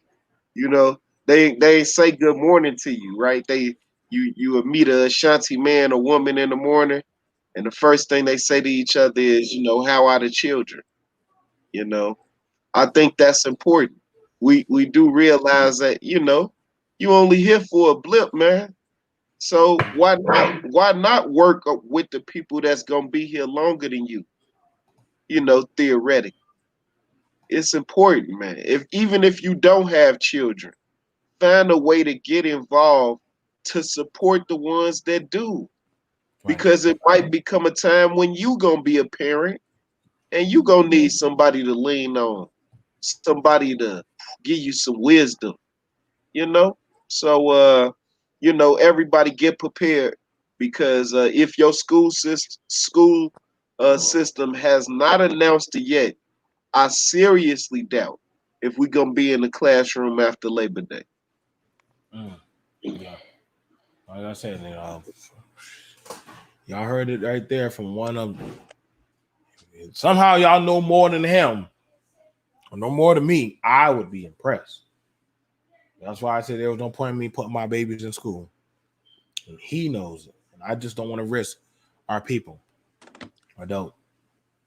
And I already know D Darrell's going to have his phone going to be ringing this school year. Like I said, you already got college students already having breakdowns because they don't know what to do. And there's stuff going on everywhere, man. Some of the most the stories I have to deal with. I'm getting ready to. I got a client of mine that I had for over 10 years died, man. I got to go to a funeral this weekend. Sorry to hear that. Yeah. It's just a lot, man. A lot of stuff going on in this world. There's a lot of, unstable minds because of, something that we didn't foresee happening. And, we don't have a template of how to deal with it in long term. And whenever you have uncertainty, it's going to, cause mental instability. It's going to cause anxiety and fear when things are uncertain. And we're definitely living in a time of uncertainty. Okay. Anything you want to say, Renaissance man, before we go? I know you don't have any children or ghosts. Anything I want to say before we wrap it up? No, I just quickly wanted to say, I saw your video, or I know we were on a panel earlier today, BMT, and I saw your video about your rental property. I just wanted to say, sorry to see that happen, but that I think people need to know that risk on the back end, like you said in the video, of this is what you're getting into. Not to take it off topic, but thanks for letting me come up. No. It's no problem. Like I said, that's one of my many things that I do is rental properties. And everybody's always saying, I'm a property owner. I run this, I do that. And I said, well, damn, what the fuck do you work? Or like, what is your cost of overhead costs of doing that stuff for? When do you get your hands dirty? Like, that's the thing about it is when you are doing something or you are a boss, there is no such thing as a day off for you. There's no such thing. Yeah, and I just wanted to add too, I think it was good that you showed that, hey, when we hear this rhetoric, like you said, of help the community, this is what can go wrong, especially if you don't take the steps to, make sure those people are helping themselves.